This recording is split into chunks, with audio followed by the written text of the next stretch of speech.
सभी को good afternoon. ये मेरी क्लास चालू कर रही है कंफर्म? ये कंफर्म मेरी ही क्लास है क्या?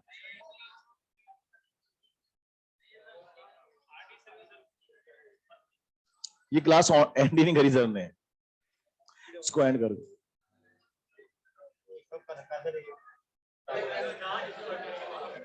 ये मेरी है क्या? हेलो स्टूडेंट्स, मेरी क्लास है क्या ये? एसएन जी ऑन किसने किया है? आप कर गए थे क्या? बस फिर ठीक है, फिर क्या दिक्कत? फिर सही है, आपने किया तो सही किया होगा।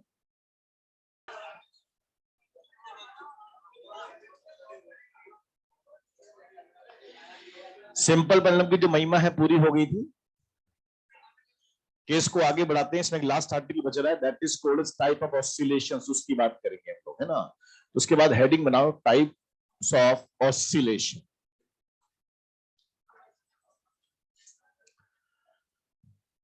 टाइप ऑफ ऑसिलेशन चार तरह से हम लोग बोलते हैं। एक होता है फ्री ऑसिलेशन,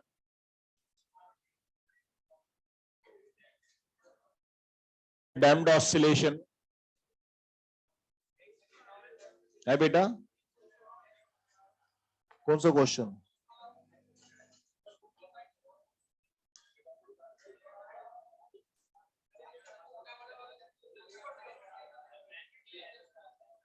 एक ही कराते हैं, तू बताएगा क्या क्या बात मतलब एक और है sir. Free oscillation, damped oscillation, ये होता है फोर्स्ड ऑसिलेशन। अरे ओए क्या बात है ये। और फोर्थ होता है resonant oscillations.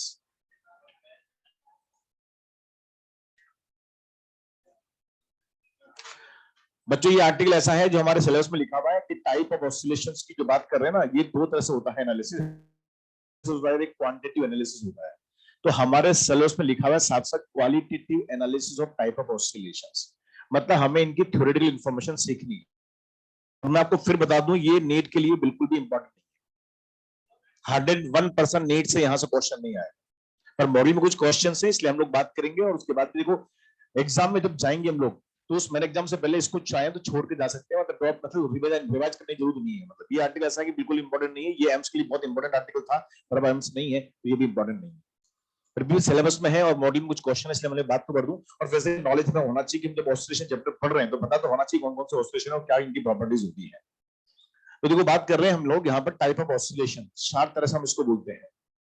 Free oscillation, damped oscillation, forced oscillation और रेजोनेंट ऑसिलेशंस। बोलते चार तरह से हैं, पढ़ते भी इनको चार तरह से, ठीक है। लेकिन बात करें कॉन्सेप्चुअली तो अपने मन को हम समझा के रखेंगे। बेसिकली कॉन्सेप्चुअली अगर बात होती है, ऑसिलेशन दो प्रकार के होते हैं। एक तो होता है फ्री ऑसिलेशन और एक होता है फोर्स्ड ऑसिलेशन। मैं बोलूंगा ना, आप सुनिए। बोलते चार तरह से हैं, लिखते भी चार तरह से हैं, पढ़ते भी चार तरह से। लेकिन अपने मन को समझाएं तो कॉन्सेप्चुअली ऑसिलेशन दो तरह से होते हैं। एक तो होता है फ्री ऑसिलेशन और एक होता है फोर्स्ड ऑसिलेशन। फ्री अगर बात हो तो फ्री आएगी कंडीशन ऑसिलेशन, पर उसी का प्रैक्टिकल फॉर्म अगर देखें तो डैम्ड ऑसिलेशन। मतलब फ्री अगर मैं बोलूं तो फ्री आइडियल कंडीशन में होता है और उसी का प्रैक्टिकल फॉर्म अगर देखें तो डैम्ड ऑसिलेशन होता है। मतलब मेरा ये कहना है दोनों सेम कैटेगरी के ऑसिलेशन, एक ही कैटेगरी दोनों, ये प्रैक्टिकली पॉसिबल। प्रैक्टिकल फॉर्म अगर देखें तो डैम्ड ऑसिलेशन। एक होता है फोर्स्ड ऑसिलेशन और इसी का रेजोनेंस, रेजोनेंट ऑसिलेशन, ये इसका स्पेशल केस होता है। मतलब दोनों सेम कैटेगरी के ऑसिलेशन। तो होते चार तरह से हैं, बोलते भी चार तरह से हैं, पर कॉन्सेप्चुअली अगर मैं बात करूं तो दो तरह से पढ़ते हैं, दो तरह से ऑसिलेशन होता है, फ्री एंड फोर्स। अब फ्री फोर्स में क्या डिफरेंस है ये समझा पहले। मतलब कोई भी ऐसी बॉडी जो ऑसिलेशन करने को कैपेबल है, ऑसिलेशन कर सकती है, अगर उस बॉडी को एक बार उसके मेन से स्लाइटली डिस्प्लेस करके रिलीज कर दे, डिस्प्लेस करके रिलीज कर देते हैं, तो वो बॉडी मेन के about 2 and 4 up and down vibration start कर देती है।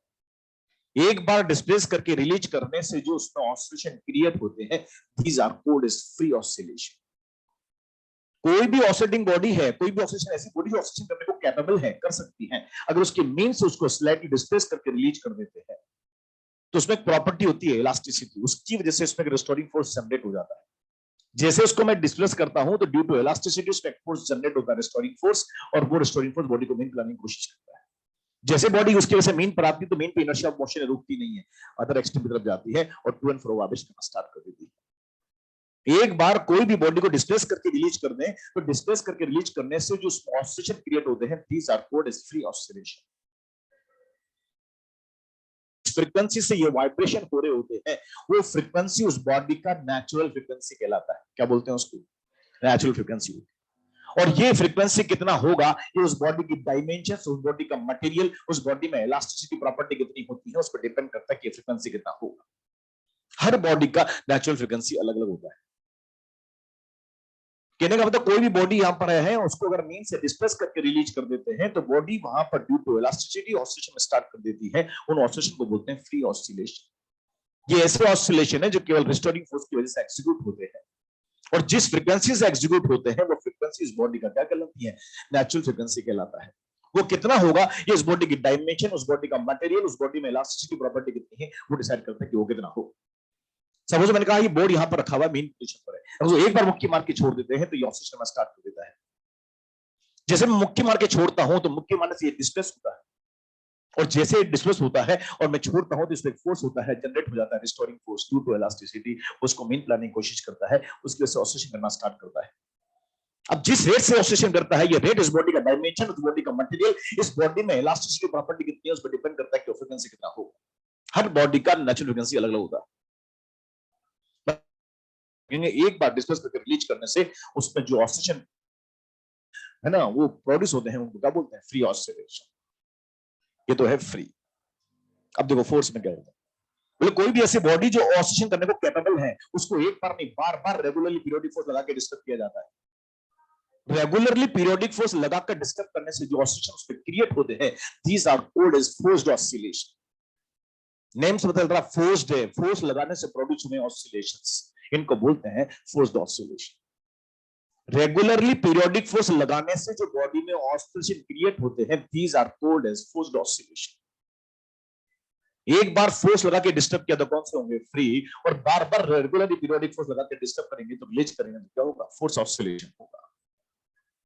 रेगुलरली पीरियोडिक फोर्स लगाने से जो ऑसिलेशन क्रिएट होते हैं, these are called as forced oscillation.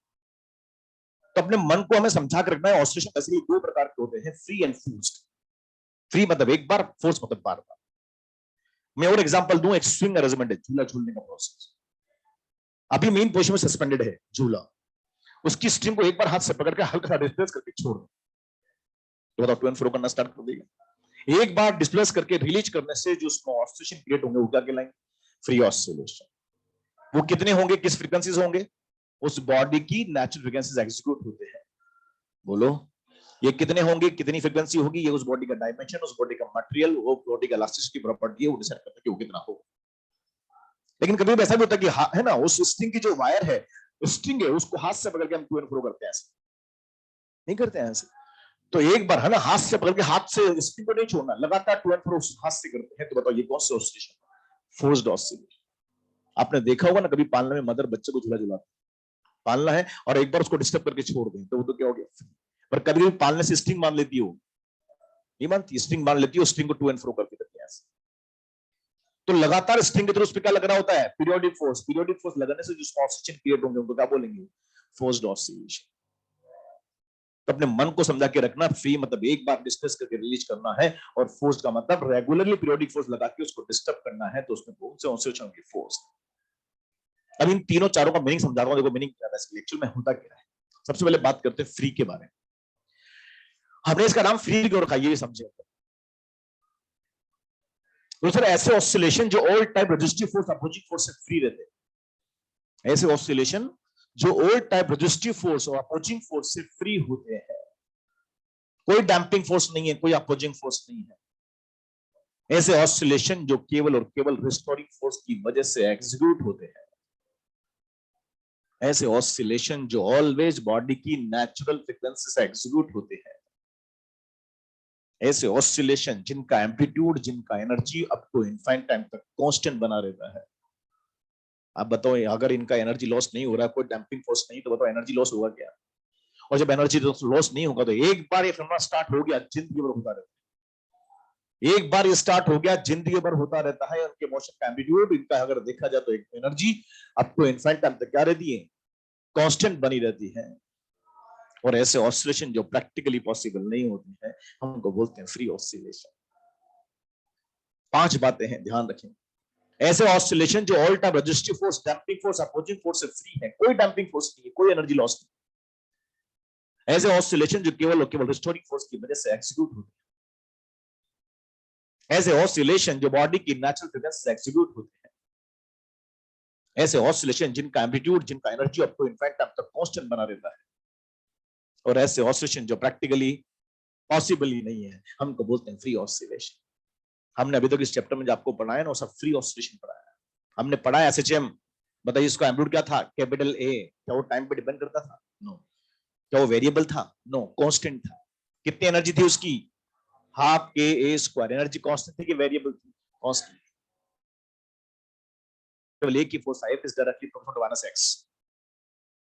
तो सब क्या थे? Free oscillation. पर प्रैक्टिकली ऐसा पॉसिबल नहीं, क्योंकि हमें पता नेचर में डेफिनेटली डैम्पिंग तो होती ही है। तो ये आइडियल कंडीशन है ना, आइडियल कंडीशन होते हैं तो बोलते हैं फ्री ऑसिलेशन। अगर इनका ग्राफिकल सेक्शन देखें तो इनका ग्राफ कुछ ऐसा हो सकता है कि ये ऑसिलेशन अगर हम ड्रॉ करें, ग्राफिकल ड्रॉ करते हैं तो इनका एक्स टी ग्राफ यहां पर ऐसा होता है। ये एम्पलीट्यूड इनफाइनाइट टाइम तक क्या रहता है? कांस्टेंट बना रहता है। जितना प्लस होगा उतना ही यहां पर होगा, उतना ही यहां पर होगा। मतलब एम्पलीट्यूड यहां पर टाइम पर डिपेंड नहीं करता, कांस्टेंट रहता है। और जब एम्पलीट्यूड कांस्टेंट, एनर्जी भी क्या होगी? कांस्टेंट है। इनको बोलते हैं फ्री ऑसिलेशन। पर इन्हीं का प्रैक्टिकल फॉर्म अगर देखें तो इनको बोलते हैं डैम्प्ड ऑसिलेशन। ये आइडियल कंडीशन में है, प्रैक्टिकली पॉसिबल नहीं है। इन्हीं का प्रैक्टिकल फॉर्म अगर देखें तो उसको बोलते हैं डैम्प्ड ऑसिलेशन। अब डैम्प्ड में क्या बोलेंगे? बोले सर ऐसे ऑसिलेशन जो रिस्टोरिंग फोर्स के साथ साथ damping force, opposing force, resistive force की प्रेजेंस में होते हैं। रिस्टोरिंग फोर्स तो होगा ना यार, तभी तो ऑसिलेशन होगा। तो ऐसे ऑसिलेशन जो resistive force, damping force, opposing force की प्रेजेंस में होते हैं। रिस्टोरिंग फोर्स तो होता ही है, पर रिस्टोरिंग फोर्स के साथ साथ डैम्पिंग फोर्स भी प्रेजेंट होता है। हम उन ऑसिलेशंस को बोलते हैं डैम्प्ड ऑसिलेशंस। बताइए, resistive force, opposing force, air का फ्रिक्शन फोर्स हो सकता है, एयर का रेजिस्टेंस फोर्स हो सकता है, लिक्विड का विस्कस फोर्स हो सकता है। ये अपोजिंग फोर्स है। इनकी वजह से क्या होता है? इन ऑसिलेशन की जो मैकेनिकल एनर्जी है वो डिक्रीज होती जाती है। इनकी ऑसिलेशन की एनर्जी कम होती जाती है। ये ऑसिलेशन की एनर्जी अदर फॉर्म में, लाइट में, हीट में, साउंड में कन्वर्ट हो जाती है। अबे मैकेनिकल एनर्जी कम होगी ना, वहां तो क्या थी? कांस्टेंट थी। लेकिन यहाँ डैम्पिंग प्रेजेंट है, डैम्पिंग की वजह से एनर्जी का लॉस होता है। ये जो ऑसिलेशन की एनर्जी है ये अदर फॉर्म में, लाइट में, हीट में, साउंड में कन्वर्ट हो जाती है और ऑसिलेशन स्टॉप हो जाते हैं, रुक जाते हैं। इनको बोलते हैं डैम्प्ड ऑसिलेशन। यहां पर डैम्पिंग फोर्स प्रेजेंट है, अपोजिंग फोर्स प्रेजेंट है, उसकी वजह से इन ऑसिलेशन की एनर्जी एक्सपोनेंशियली डिके होती है। इनका एम्पलीट्यूड भी एक्सपोनेंशियली डिके होता है और फाइनली ये जीरो हो जाता है, स्टॉप हो जाते हैं। इनको बोलते हैं डैम्प्ड ऑसिलेशंस। ये तो कौन है? फ्री। प्रैक्टिकली पॉसिबल नहीं है। पर इनका प्रैक्टिकल फॉर्म अगर देखें तो कौन होता है? Damped oscillation. इनका ग्राफिकल सेक्शन अगर देखें तो देखो ग्राफ का ऐसा बनता है। ये टाइम यहां पर है और ये यहां पर एम्पलीट्यूड की बात करें, ये टाइम का फंक्शन होता है। तो अगर इसको ड्रॉ करें तो यहां पर ऐसा होता है, फिर ज्यादा, फिर कम, फिर खत्म हो जाएगा। पहले एम्पलीट्यूड ज्यादा था, फिर कम हो जाएगा। कहने का होता है एक्सपोनेंशियल डीके होता है। यहां पर अगर स्टडी करें तो एम्पलीट्यूड जो होता है वो टाइम का फंक्शन होता है और उसको लिखा जाता है a डॉट e की power minus b upon 2m into T होता है। फॉर्मूला याद रखेंगे हम लोग। इन डैम्प्ड ऑसिलेशन एम्पलीट्यूड जो होता है वो टाइम का फंक्शन है। फंक्शन भी किसका? एक्सपोनेंशियल फंक्शन है। और एक्सपोनेंशियल भी कैसा? डीके वाला, माइनस पावर है। जैसे टाइम बढ़ता जाएगा वैसे वैसे एम्पलीट्यूड यहाँ पर डिक्रीज होगा एक्सपोनेंशियली और फाइनली क्या होगा? ऑसिलेशन जीरो हो जाएगा, एम्पलीट्यूड जीरो हो जाएगा। यहां पर एक कांस्टेंट आया बी। बी कौन है? ये डैम्पिंग कांस्टेंट के नेम से जाना जाता है। यहां डैम्प्ड फोर्स कौन सा है? लिक्विड का विस्कस फोर्स है। फोर्स उस पर डिपेंड करता है इसका वैल्यू कितना होगा। ये डैम्पिंग कांस्टेंट कहलाता है। और एम यहां पर कौन है? मास ऑफ ऑसिलेटिंग बॉडी होती है। मास ऑफ ऑसिलेटिंग बॉडी होती है। बी डैम्पिंग कांस्टेंट है, एम यहां पर मास ऑफ ऑसिलेटिंग बॉडी होता है। T time. बताइए टी का वैल्यू अगर जीरो कर दें, इसका मतलब स्टार्टिंग टाइम, तो बताओ एम्पलीट्यूड का वैल्यू कितना है? ए नॉट। इसका मतलब टी इक्वल्स टू जीरो पर इनिशियल एम्पलीट्यूड कितना है? ए नॉट। उसके बाद एम्पलीट्यूड यहां पर डिक्रीज होता होता फाइनली क्या होता है, 0 हो जाता है। यहां पर देखिए तो बी कांस्टेंट है और एम भी कांस्टेंट है, तो बी अपॉन 2m एक नया कांस्टेंट हो सकता है। और जब बी अपॉन 2m में नया कांस्टेंट है तो इस इक्वेशन को मैं ऐसा भी बोल सकता हूं, A time dependent equal to, यहां पर लिखेंगे ए नॉट ए की power minus gamma into T होता है। हम ध्यान रखेंगे गामा एक प्रकार का कांस्टेंट है जिसको बी अपॉन 2m कहते हैं। क्या लिखा मैंने, गामा, तो ये क्या फॉर्मूला बन गया, ए नॉट ए की पावर माइनस गामा। ये गामा क्यों लिखा, बोले इसलिए लिखा कि मेरे को इस फॉर्मूले को याद करना था और मैं तो याद करता हूं रेडियो एक्टिविटी वाले फॉर्मूले से। क्या था, एन नॉट ई की पावर माइनस लेमडा टी, वहां पर लेमडा आता है, यहां पर मैंने गामा लिख दिया, लेमडा उल्टा करो गामा दिख, गामा का वैल्यू हम ध्यान रखेंगे बी अपॉन 2। तो जब भी इन केस ऑफ डैम्प्ड ऑसिलेशन हमें एम्पलीट्यूड का फॉर्मूला याद रखना है, रिकॉल करना है, तो यहां से करेंगे, यहां लेमडा आता है, लेमडा को उल्टा करेंगे गामा दिखता है, गामा का मतलब नया कांस्टेंट बी अपॉन 2। तो ये एनर्जी पर डिक्रीज हो रहा है, क्यों डिक्रीज हो रहा है, क्योंकि इनकी एनर्जी जो है वो अदर फॉर्म में, हीट में, लाइट में, साउंड में कन्वर्ट हो जाती है, फाइनली ऑसिलेशन का स्टॉप हो जाते हैं। यहां पर एम्पलीट्यूड टाइम का फंक्शन है, तो डेफिनेटली यहां पर एनर्जी भी टाइम का फंक्शन होगी। तो हम एनर्जी को भी डिस्कस कर सकते हैं। बताइए एनर्जी लिखना पड़ेगा तो क्या लिखेंगे, एनर्जी टाइम डिपेंड इज, क्या फॉर्मूला था, हाफ के, और एम्पलीट्यूड को लिखेंगे तो क्या बनेगा, ए नॉट ए की power minus B upon 2m into T का होल स्क्वायर। बताओ एम्पलीट्यूड जब टाइम का फंक्शन, एनर्जी भी टाइम का फंक्शन होगी, इसको सिंप्लीफाई करेंगे तो बताइए क्या बनेगा, 1/2 यहां पर होगा के ए नॉट का स्क्वायर, और ये बनेगा e की power minus B upon m into T होता है। देखो ध्यान से बच्चों, यहां पर अगर देखें तो ये टी का वैल्यू 0 कर दे तो एनर्जी कितनी आएगी, हाफ के स्क्वायर। मतलब इनिशियल एनर्जी क्या होगी, मैक्सिमम कितना, हाफ के ए नॉट का स्क्वायर, उसके बाद एनर्जी भी एक्सपोनेंशियली क्या होती है, डीके होती है। बस ध्यान रखना इस डीके की जो पावर है बी अपॉन एम होती है, और वहां कितनी है, बी अपॉन 2m। तो यहां के कंपेयर में यहां पावर डबल, ये तो 1/2 और ये 1, यहां एनर्जी में पावर डबल हो गई स्क्वायरिंग की वजह से। तो कहने का मतलब एनर्जी भी एक्सपोनेंशियल डीके होती है, पर इसकी डीके की रेट एम्पलीट्यूड के कंपेयर में ज्यादा होती है। बोलो ना यार, एनर्जी यहां पर एक्सपोनेंशियल डीके होती है, फाइनली यहां पर क्या होती है, स्टॉप होती है, 0 हो जाती है। इसका भी ग्राफिकल सेक्शन अगर देखें तो एनर्जी का ग्राफ टाइम साथ ऐसा बनता है, ये टाइम है और ये एनर्जी यहां पर लिख रहे हैं टाइम डिपेंडेंट। बताइए टी इज इक्वल टू 0 पर एनर्जी कितनी होगी, तो मैं बोलता हूं मान लीजिए टी इज इक्वल टू 0 है, तो यहां पर एनर्जी यहां से स्टार्ट हाफ के ए नॉट का स्क्वायर, उसके बाद जैसे टाइम बढ़ेगा वैसे एनर्जी क्या होती है, डिक्रीज होती जाती है। वो तो एनर्जी कभी नेगेटिव होती क्या, इसलिए ग्राफ पूरा ऊपर बनेगा, और इस ग्राफ को प्लॉट करते हुए ऐसा होता है। तो थोड़ा सा ध्यान रखिए, ये प्रैक्टिकली पॉसिबल नहीं, और इन्हीं का प्रैक्टिकल फॉर्म अगर देखें तो इनको बोलते हैं डैम्प्ड ऑसिलेशंस। यहां कितने फोर्स होते हैं, 2, रिस्टोरिंग फोर्स तो होता ही है, साथ में और कौन है, डैम्पिंग फोर्स, उसके से एनर्जी लॉस होती है, एम्पलीट्यूड भी लॉस होता है। कैसे लॉस होता है, एक्सपोनेंशियली लॉस होता है, उसका ग्राफ यहां पर ऐसा होता है, उसका थ्योरम ऐसा होता है, हमें ये याद रखना है, इसी का स्क्वायरिंग करें तो एनर्जी का फॉर्मूला आ जाता है। बोलो, हमें केवल याद ये रखना कि फंक्शन है, क्या फॉर्मूला है उसका, ए नॉट ए की पावर माइनस गामा टी, और गामा को क्या लिखेंगे, बी अपॉन 2m। एम्पलीट्यूड भी यहाँ पर एक्सपोनेंशियल डीके होता है, एनर्जी भी डीके होती है, फाइनली 0 हो जाता है, इनको बोलते हैं डैम्प्ड ऑसिलेशन। एनर्जी का फॉर्मूला याद नहीं करना है, हमें पता है एम्पलीट्यूड का फॉर्मूला होता है, उसको स्क्वायरिंग करके एनर्जी का फॉर्मूला आता है। बोलो, तो ये प्रैक्टिकली पॉसिबल नहीं है, और एनर्जी का प्रैक्टिकल फॉर्म करते हैं तो डैम्प्ड ऑसिलेशन है। ये जो भी बोर्ड पे लिखा सब नोट करेंगे आप पहले।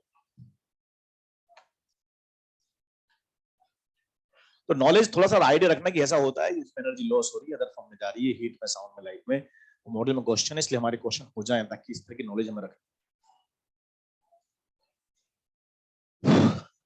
आज तो स्ट्रिंग अच्छी दिख रही है। अच्छा टेस्ट हो गया ना, टेस्ट था तुम्हारा कल, कर रहा था क्या आप लोग, कैसा रहा टेस्ट आप लोग, बायो बहुत अच्छा था, बहुत ही सिंपल पेपर आया था, पता है नहीं था।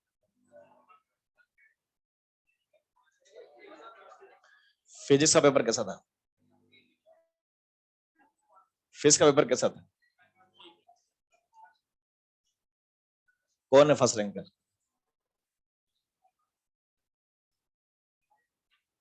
कितने नंबर आ रहे हैं, 620 प्लस है, 621 नहीं, बताया वो आपकी ही क्या? Good name Patel, Gaurav Patel, Rohit Patel.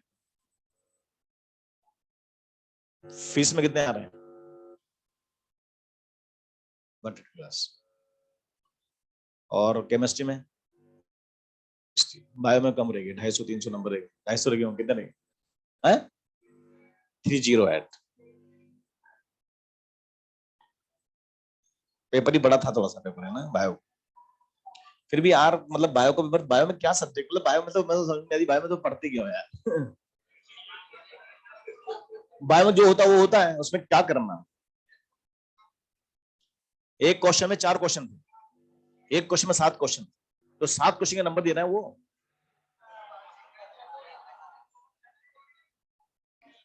और मैंने सुना ये भी पेपर भी बड़ा था, मतलब एक ही क्वेश्चन ही आता था पेज का, ऊपर पढ़ो तो नीचे भूल जाओ क्या लिखा है उसमें। नीट में कितने मार्क्स से तेरे? नीट में कितने मार्क्स से? कितना? 578।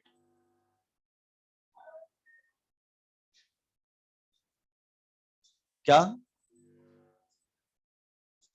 फिर भी आप बताओ, देखो 621 नंबर है आप, और पता ये नंबर ऐसे हैं जो इस बार के कट ऑफ है।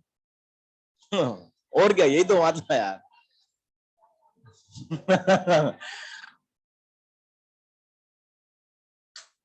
550 से ऊपर कौन कौन है? 550 से अबव काउंट करूंगा मैं। 550 से अबव 1 2 3 4 5 6 7 8 9, शाबाश, 10 11 12, ठीक है।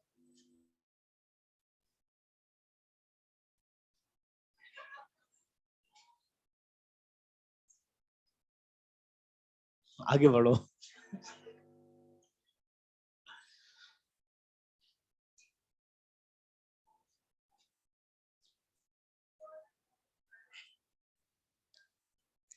एक क्वेश्चन भी लिख लेंगे यहां पर।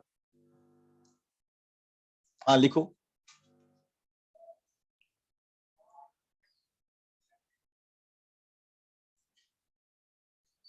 वैसे बायो का पेपर नहीं बनाना चाहिए यार, बच्चा डिमोटिवेट होता है। बात करेंगे यार इसको। गर्ल्स भी बहुत परेशान होती है सुबह, सुबह गर्ल्स भी बहुत परेशान हो रही है। नहीं नहीं, सिंपैथी ऐसा नहीं है, सबके साथ सिंपैथी मेरी, ऐसा कुछ नहीं है। तुम क्या है यार बताओ, तभी तो मैं बोल रहा हूँ, मेरे को इतना पता है कि पेपर आपका बहुत अच्छा आया था, है ना। 621 नंबर फर्स्ट रैंकर के हैं, ये भी पता है मेरे को। वास्तव में नो डाउट पेपर इतना बनाना ही नहीं चाहिए यार, आता ही नहीं इतना बायो को।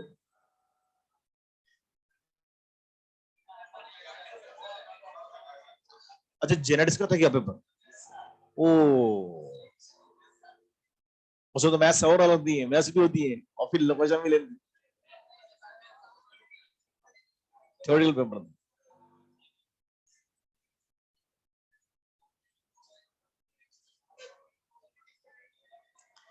लिखिए। In a damped oscillator, question लिख रहे हैं, इस पर क्वेश्चन कैसे बन सकता है हमारे लेवल पे। ऐसा क्वेश्चन जेई मेंस में एक बार आया था, वैसे तो कोई क्वेश्चन पूछने वाला नहीं है, लेकिन फिर भी क्वेश्चन लिख लेते हैं कि इनको यूज कैसे करेंगे। तो लिखिए in a damped oscillator, in a damped oscillator amplitude of oscillation becomes half. In a damped oscillator amplitude of oscillation becomes half. In a damped oscillator amplitude of oscillation becomes half after completing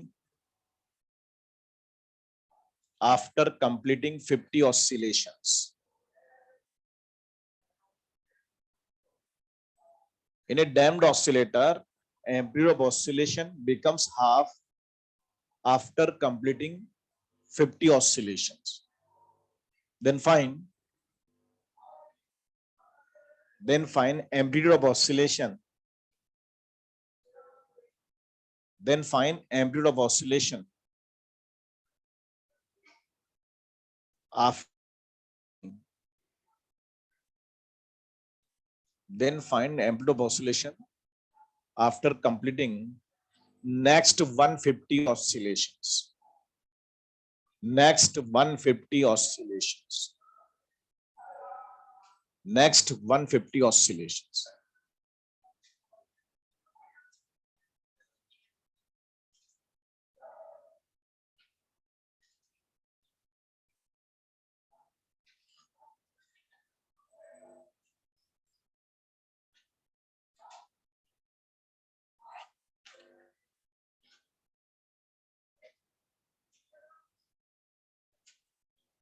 सोचो पहले, ये radioactivity वाला case है, मतलब इसमें explosive DK होता है। ये ऐसा क्वेश्चन है बेटा जो बिना पेन चलाए कर सकते हैं हम लोग।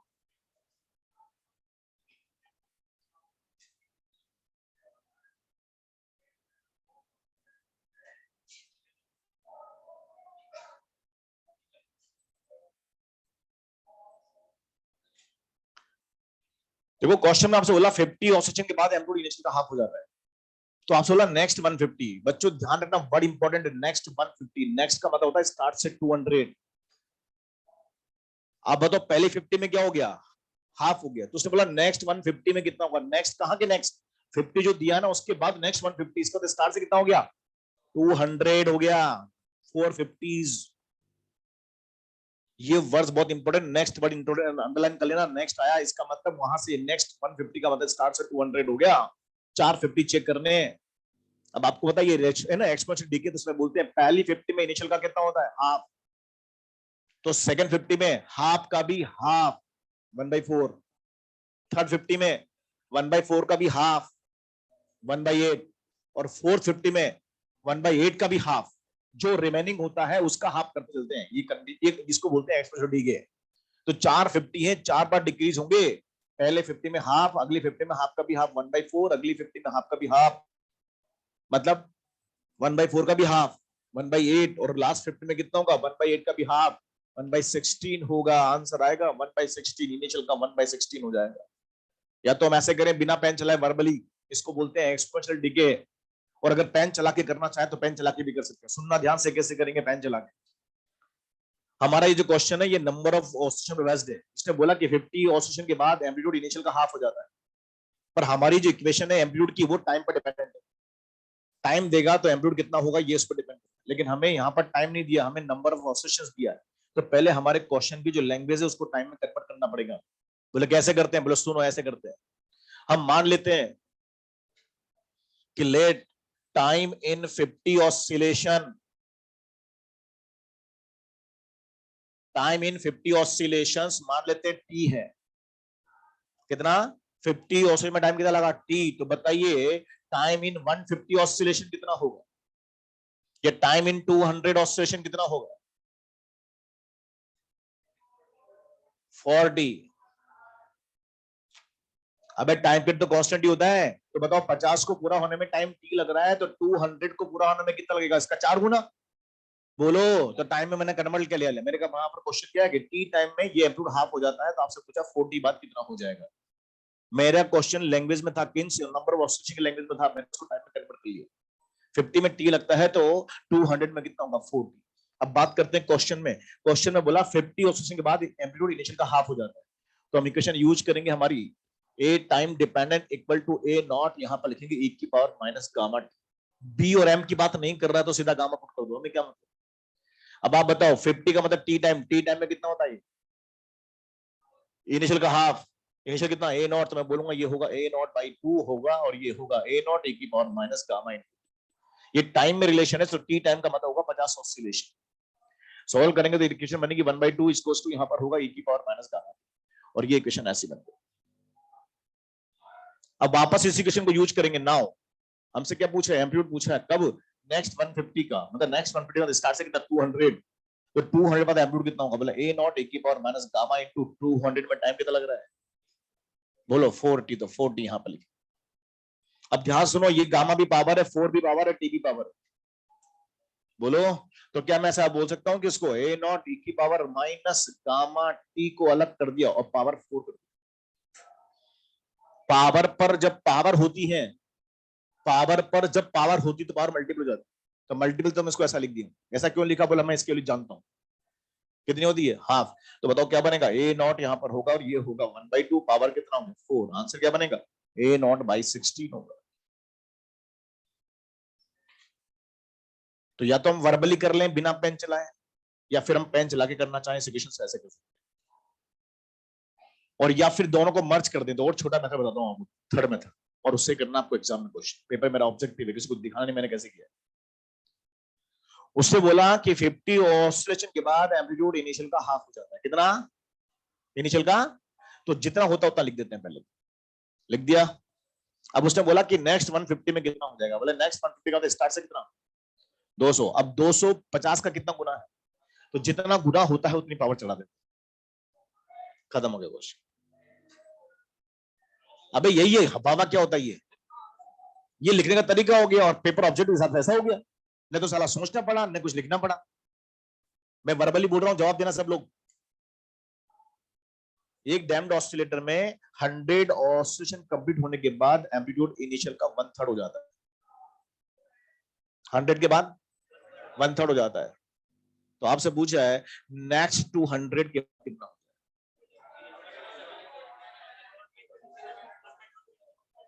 तो 100 के बाद कितना हो रहा है 1/3, तो 1/3 लिख दो पहले, तो लिख दिया 1/3। नेक्स्ट 200, इसका मतलब स्टार्ट से 300, 100 का 300 कितना पावर है 3, जितना पावर चला उतना लगा, कितना आंसर आएगा 1/27 आ जाएगा। ऐसे मैं आपसे बोलूं 25 ऑसिलेशंस पूरे होने के बाद एम्पलीट्यूड इनिशियल का 1/2 हो जाता है, कितना, तो 75 ऑसिलेशन के बाद कितना हो जाए,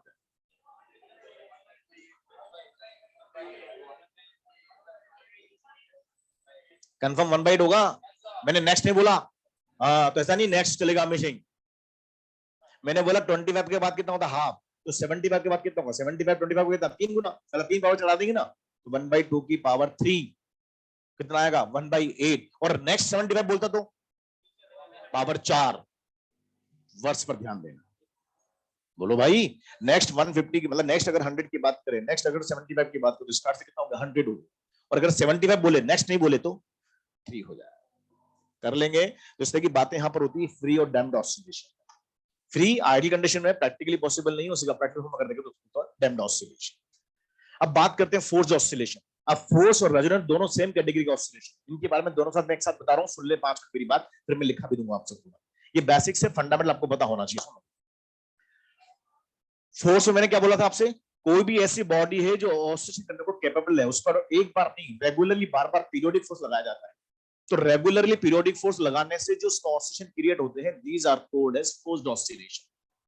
नेम से पता चल रहा है रेगुलरली पीरियोडिक फोर्स बॉडी पर लगाया जाता है, तो रेगुलरली पीरियोडिक फोर्स बॉडी पर लगाने से जो ऑसिलेशन क्रिएट होते हैं, these are called as forced oscillations. जो रेगुलरली पीरियोडिक फोर्स बॉडी पे लगाया जाता है उसको ड्राइविंग फोर्स कहते हैं। क्या बोलते हैं उसको, ये लैंग्वेज है इसकी, है ना, टर्मिनोलॉजी ध्यान रखेंगे। यहां पर जो भी regularly force periodic force body पे लगाया जाता है उसको ड्राइविंग फोर्स कहते हैं, या उसको ड्राइवर कहते हैं। क्या बोलते हैं उसको, ड्राइवर भी कहते हैं, ड्राइविंग फोर्स भी कह सकते हैं। और जिस बॉडी पे ये लग रहा है, जो बॉडी ऑसिलेट कर रही है, उस बॉडी को ड्रिवन बॉडी कहते हैं। क्या बोलते हैं उसको, ड्रिवन बॉडी। मतलब दो वर्ड यहां पर हमेशा मिलेंगे, ड्राइवर एंड ड्रिवन। ड्राइवर मतलब जो पीरियोडिक फोर्स बॉडी में लगता है उसको ड्राइवर कहते हैं, और जिस पर लग रहा है वो ड्रिवन बॉडी कहलाती है। दो वर्ड यहां पर हमेशा आपको मिलेंगे। पहचानने का तरीका हो गया कि जब भी क्वेश्चन में ड्राइवर ड्रिवन आता है तो समझ जाना ऑसिलेशन कौन से है, फोर्स्ड ऑसिलेशंस। जब भी ड्राइवर ड्रिवन दिख जाए तो समझ जाना कौन से ऑसिलेशंस हैं, फोर्स्ड ऑसिलेशन। जो पीरियोडिक फोर्स बॉडी पे लगाया जाता है उसको ड्राइविंग कहते हैं, ड्राइविंग फोर्स कहते हैं, ड्राइवर कहते हैं, और जिस पे लगता है उसको ड्रिवन कहते हैं। दूसरा point, in case of force oscillation frequency of driver is equal to frequency of driven body होता है। यहां पर बॉडी उसी रेट से ऑसिलेट करती है जिस रेट से पीरियोडिक फोर्स इस बॉडी पे लग रहा है। बताओ पीरियोडिक फोर्स लगता है तो उसकी फ्रीक्वेंसी होगी, तो जिस रेट से ड्राइवर फोर्स लगा रहा होता है उसी रेट से बॉडी ऑसिलेट करती है। यहां पर फ्रीक्वेंसी जो ड्रिवन बॉडी की होती है वो हमेशा ड्राइवर की फ्रीक्वेंसी के इक्वल होती है। ड्राइवर का फ्रीक्वेंसी ड्रिवन के हमेशा इक्वल होता है। पूछा गया क्वेश्चन है, ध्यान रखेंगे हम लोग, in case of forced oscillation frequency of driver is equal to frequency of driven body होता है। वहां पर कौन सी फ्रीक्वेंसी से ऑसिलेट कर रहा था बॉडी, बोलो, नेचुरल फ्रीक्वेंसी से ऑसिलेट कर रहा था। लेकिन यहां किससे करेगा, जिस रेट से ड्राइवर उस पर फोर्स लगाता है उस रेट से बॉडी ऑसिलेट करती है। Frequency of driver is equal to frequency of driven body होता है। फिर देखो बात एक और समझे, ये जो फोर्स्ड ऑसिलेशन है ये प्रैक्टिकल फिनोमेना है, प्रैक्टिकली ऑब्जर्व होता है। और जब प्रैक्टिकली होता है तो यहाँ पे डैम्पिंग फोर्स होते हैं, यहाँ पे डैम्पिंग प्रेजेंट होती है, और इसीलिए इन ऑसिलेशन का एनर्जी भी लॉस होता है।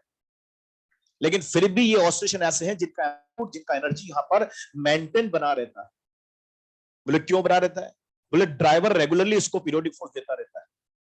ड्राइवर की वजह से रेगुलरली पीरियोडिक फोर्स लगने की वजह से इसको बार बार एनर्जी मिलती रहती है, और बार बार एनर्जी मिलती रहती है, तो जो भी लॉस हो रहा है वो मेंटेन होता है। होता रहता है और इन ऑसिलेशन का एम्पलीट्यूड और एनर्जी यहाँ कांस्टेंट बना रहता है। यहाँ भी डंपिंग होती है, यहाँ पे एनर्जी लॉस होता है, लेकिन फिर भी ऐसे ऑसिलेशन से जो मेंटेन रहते हैं, इनका एम्पलीट्यूड, इनका एनर्जी बना रहता है, कांस्टेंट बना रहता है, मेंटेन रहता है। क्यों? क्योंकि ड्राइवर लगातार एनर्जी देता रहता है। रेगुलरली एनर्जी मिलने की वजह से, रेगुलरली एनर्जी पीरियोडिक फोर्स लगने की वजह से इनको ऑसिलेशन की एनर्जी जो है वो मेंटेन रहती है, मिलती रहती है। तो जो भी इनका ऑसिलेशन का जो लॉस हो रहा है वो मेंटेन होता है, एम्पलीट्यूड यहाँ पर कांस्टेंट बना रहता है, एनर्जी कांस्टेंट बनी रहती है। इनको बोलते हैं फोर्स्ड ऑसिलेशन। 4 पॉइंट ध्यान रखेंगे। रेगुलरली पीरियोडिक फोर्स बॉडी पे जो लगता है उसको क्या बोलते हैं? रेगुलरली पीरियोडिक फोर्स बॉडी पे लगाया जाता है उसको क्या बोलते हैं? ड्राइविंग फोर्स, ड्राइवर कहते हैं। उसको क्या बोलते हैं? ड्रिवन बॉडी कहते हैं।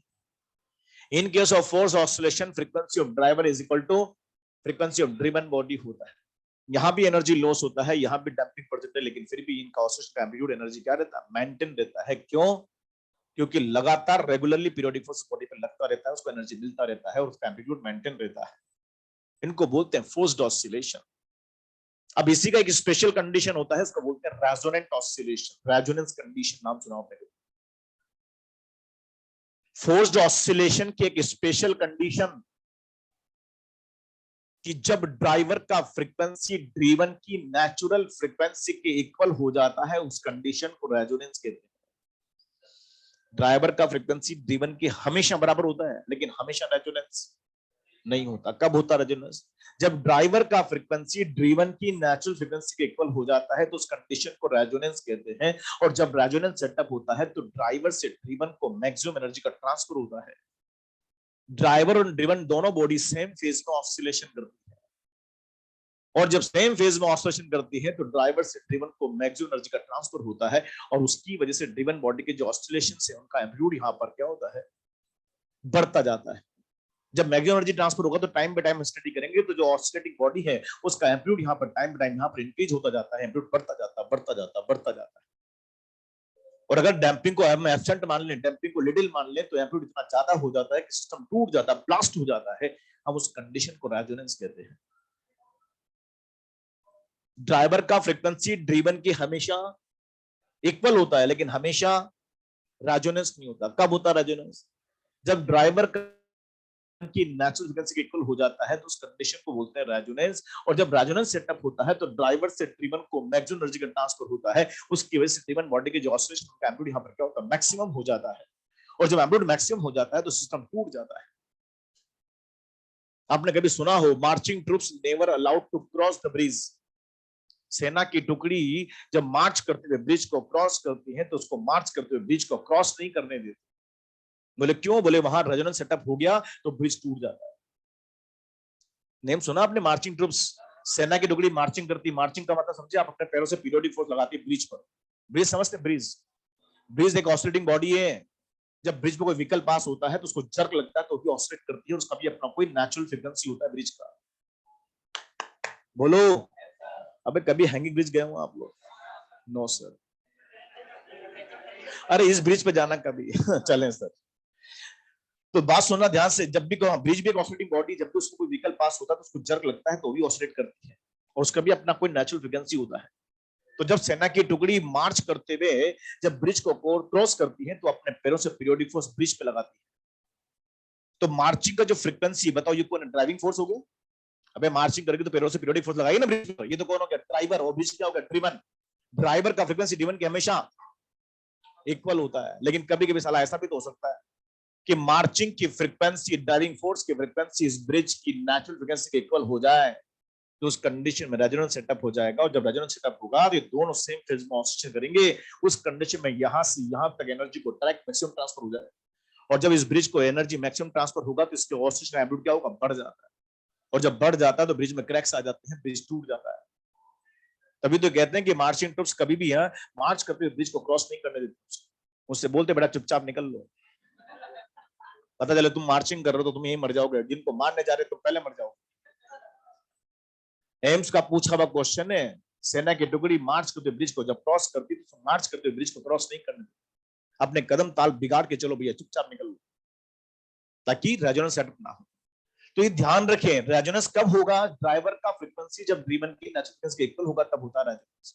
मैं आपको प्रैक्टिकली और समझाऊं, सुनना ध्यान से बात। ये बॉड एक बॉडी है, ठीक है, ये मेन पर रखा हुआ है। एक बार इसको मुक्की मार के छोड़ेंगे तो बताओ कौन से ऑसिलेशन होंगे? बोलो ना, कुछ तो बोलो भाई। फ्री ऑसिलेशन होंगे। किस रेट से होंगी? इस बॉडी की नेचुरल फ्रीक्वेंसी से एग्जीक्यूट। ओके, मान लेते हैं इस बॉडी का नेचुरल फ्रीक्वेंसी 50 हर्ट्ज। कितना? ये आपको ही पता है, मेरे को ही पता है कितना है, 50 हर्ट्ज। इसका मतलब एक बार मुक्की मार के छोड़ूंगा तो किससे ऑसिलेशन करेगा? 50 हर्ट्ज से ऑसिलेट करेगा। रेडी सब लोग? अब मैं इस बॉडी पे पीरियोडिक फोर्स लगा रहा हूं और 20 हर्ट्ज से लगाता हूं। तो बताओ पीरियोडिक फोर्स लगाने से जो उसमें ऑसिलेशन क्रिएट होंगे कौन से होंगे ऑसिलेशन? अब फोर्स्ड ऑसिलेशन होंगे। मैंने किस रेट से लगाए? तो बताओ इसकी फ्रीक्वेंसी कितनी आएगी? 20 ही होगी। मैं 20 से, तो ये भी 20 से ऑसिलेट करेगा। ड्राइवर का फ्रीक्वेंसी जीवन की हमेशा, लेकिन हमेशा रेजोनेंस नहीं होगा। क्या बताओ इस कंडीशन में रेजोनेंस होगा क्या? नहीं होगा। मैंने फ्रीक्वेंसी को बढ़ाकर 40 हर्ट्ज कर दी, तो बताओ ये भी कितने करेगा? 40 करेगा। लेकिन क्या रेजोनेंस होगा? नहीं होगा। पर मैंने फ्रीक्वेंसी को बढ़ाकर 50 हर्ट्ज कर दी, तो बताओ ये भी किससे करेगा? 50 हर्ट्ज से करेगा। लेकिन 50 कौन है? Natural frequency. तो इस कंडीशन में ड्राइवर का फ्रीक्वेंसी ड्रिवन की नेचुरल फ्रीक्वेंसी के इक्वल हो जाती है। इस कंडीशन को रेजोनेंस कहते हैं। और जब रेजोनेंस सेटअप होता है तो दोनों बॉडी सेम फेज में ऑसिलेशन करते हैं। तो उस कंडीशन में ड्राइवर से ड्रिवन को मैक्सिमम एनर्जी का ट्रांसफर होता है। उसकी वजह से इस बॉडी के जो ऑसिलेशन है उनका एम्पलीट्यूड क्या होता है? बढ़ता जाता, बढ़ता जाता, बढ़ता जाता। इस कंडीशन पर रेजोनेंस होता है।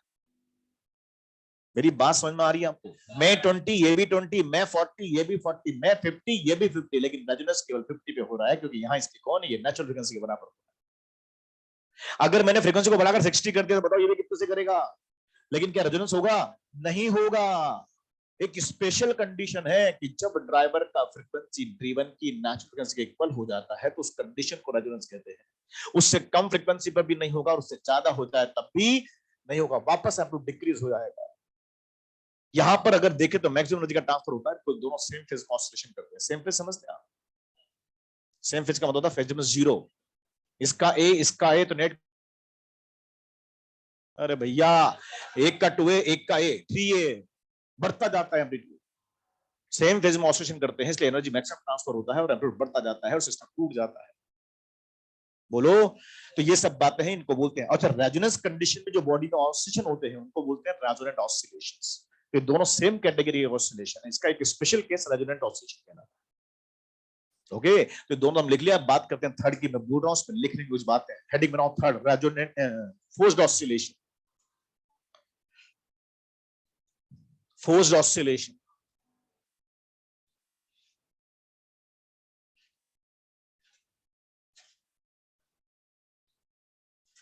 लिखिए। इसमें पहला, इसमें छोटे छोटे पॉइंट्स लिखेंगे। पहला पॉइंट तो ये, पहला स्टार, फोर्स्ड ऑसिलेशन हेडिंग बनाया थर्ड नंबर का। उसके बाद उसमें पॉइंट्स बनाइए। पहला स्टार, उसमें लिखिए regularly applying periodic force. Regularly applying periodic force, पहला स्टार, पहला पॉइंट है ये, regularly applying periodic force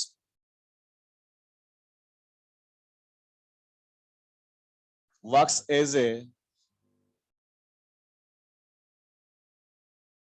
driving force और driver.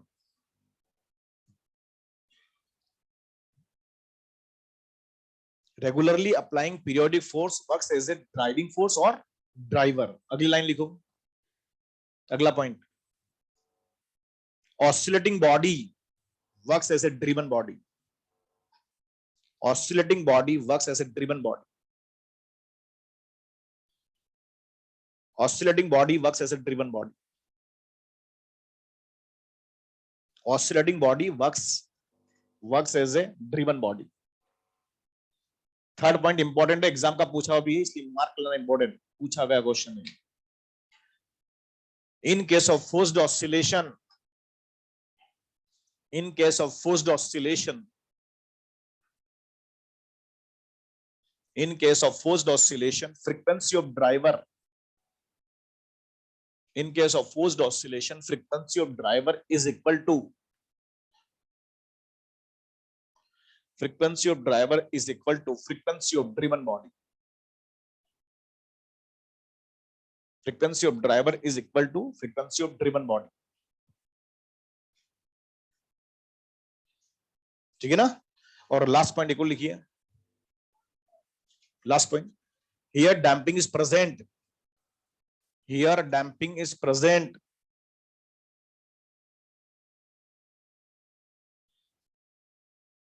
Here damping is present, but due to applying regularly periodic force. Here damping is present, but due to applying regularly periodic force.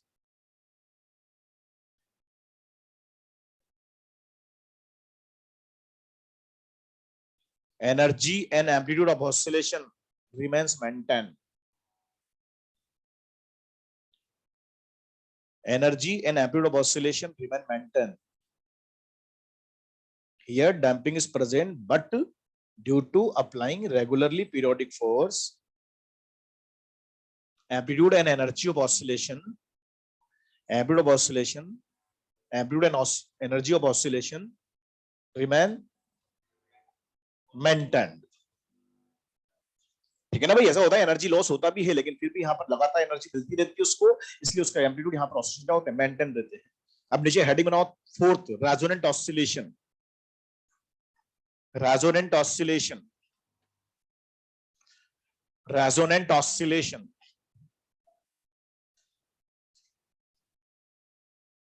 इस पर लिखिए inverted comma pack करके, resonance condition.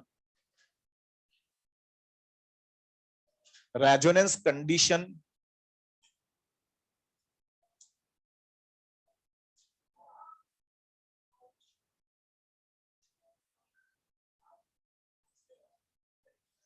हाँ, क्या लिखा आपने? Resonant oscillation लिख दिया ना, हेडिंग बना दिया, उसके बाद इसमें लिखो resonance condition is a special condition of forced vibration. Resonance condition is a special condition of forced oscillation. Resonance condition is a special condition of forced oscillation in which frequency of driver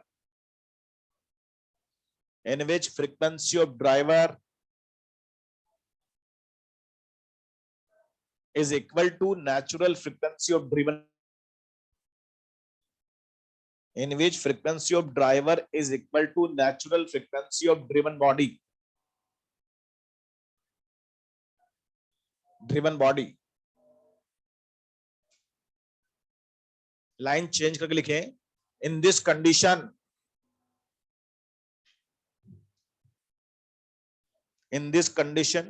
maximum energy is transferred from driver to driven body.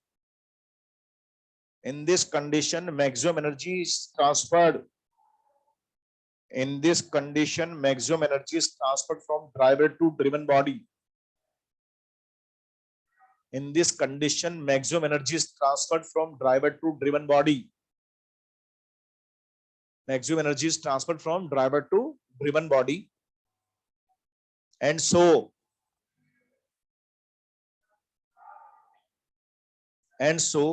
amplitude of oscillation become maximum.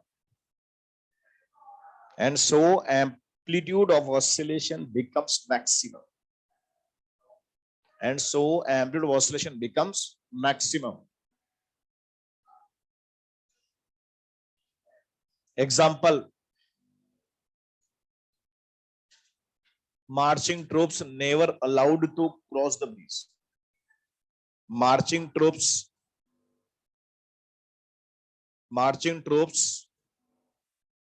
never allowed to cross the bridge. Never allowed to cross the bridge. और इस तरह से chapter पूरा होता है. ताली बजाने की जरूरत नहीं है, चैप्टर कभी पूरा नहीं होता. देखो, जब तक हम एग्जाम में हम अगर पास नहीं हो जाते, मेडिकल कॉलेज में नहीं पहुंच जाते, तब तक कोई चैप्टर पूरा नहीं होगा आपके लिए, क्योंकि हर दिन कुछ ना कुछ नया मिलने को मिलेगा, सीखने को मिलेगा, है ना भाई. और कब तक सीखते रहेंगे? जब तक हम पढ़ते रहेंगे. और कब तक पढ़ेंगे? जब तक हम मेडिकल कॉलेज में नहीं जाएंगे. तो वहां तक कोई चैप्टर पूरा नहीं मानते हम लोग. ये तो ठीक है, हमारा टाइम बाउंडेशन था, सिलेबस था, लिमिटेड था, तो हमने पूरा कर दिया इसको. लेकिन आपके लिए ये चैप्टर कभी पूरा नहीं होगा. पढ़ते रहेंगे, डेली कोई ना कोई नई चीज सीखने को मिलेगी आप. डन. तो ये चैप्टर हम यहाँ पूरा कर लेते हैं. हम बात करते हैं next article, that is called as wave motion.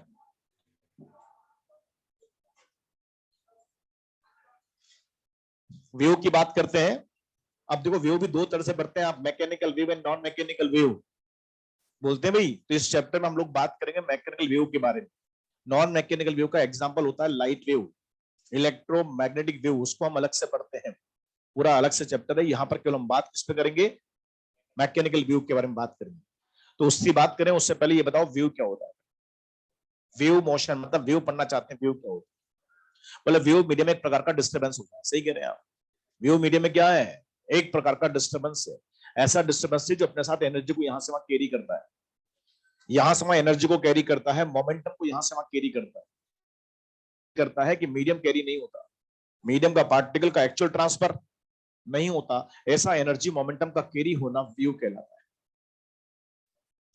A mode of energy transfer in which energy transfer from one place to another place in the medium without any actual transfer of medium particles called as wave. Wave यही तो है, wave का मतलब energy transfer का एक mode है, method है, ऐसा मेथड, ऐसा मोड जिसमें एनर्जी यहां से ट्रांसफर हो जाती है, उस प्रकार से होती है कि मीडियम का जो पार्टिकल उसका एक्चुअल ट्रांसफर नहीं होता, वो अपनी पोजीशन पे ऑसिलेशन करता रहता है, एनर्जी को आगे बढ़ाता रहता है, उसका एक्चुअल ट्रांसफर नहीं होता, वो अपनी पोजीशन पे ऑसिलेट करता रहता है, एनर्जी को आगे बढ़ाता रहता है। ऐसा एनर्जी ट्रांसफर का जो मेथड है, मोड है, हम उसको बोलते हैं वेव।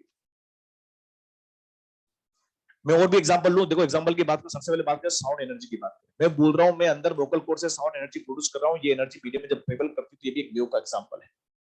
हम जब बोलते हैं तो अंदर से साउंड वेव प्रोड्यूस करते हैं, साउंड एनर्जी प्रोड्यूस करते हैं, और ये एनर्जी मेरे लिप के बाहर जब आती है तो ये एनर्जी प्रेशर फॉर्म में बाहर आती है। आप बोल के देखो, यहाँ हाथ रखो, यहाँ प्रेशर फील होता है, अंदर से एयर का पंप बाहर निकलता है।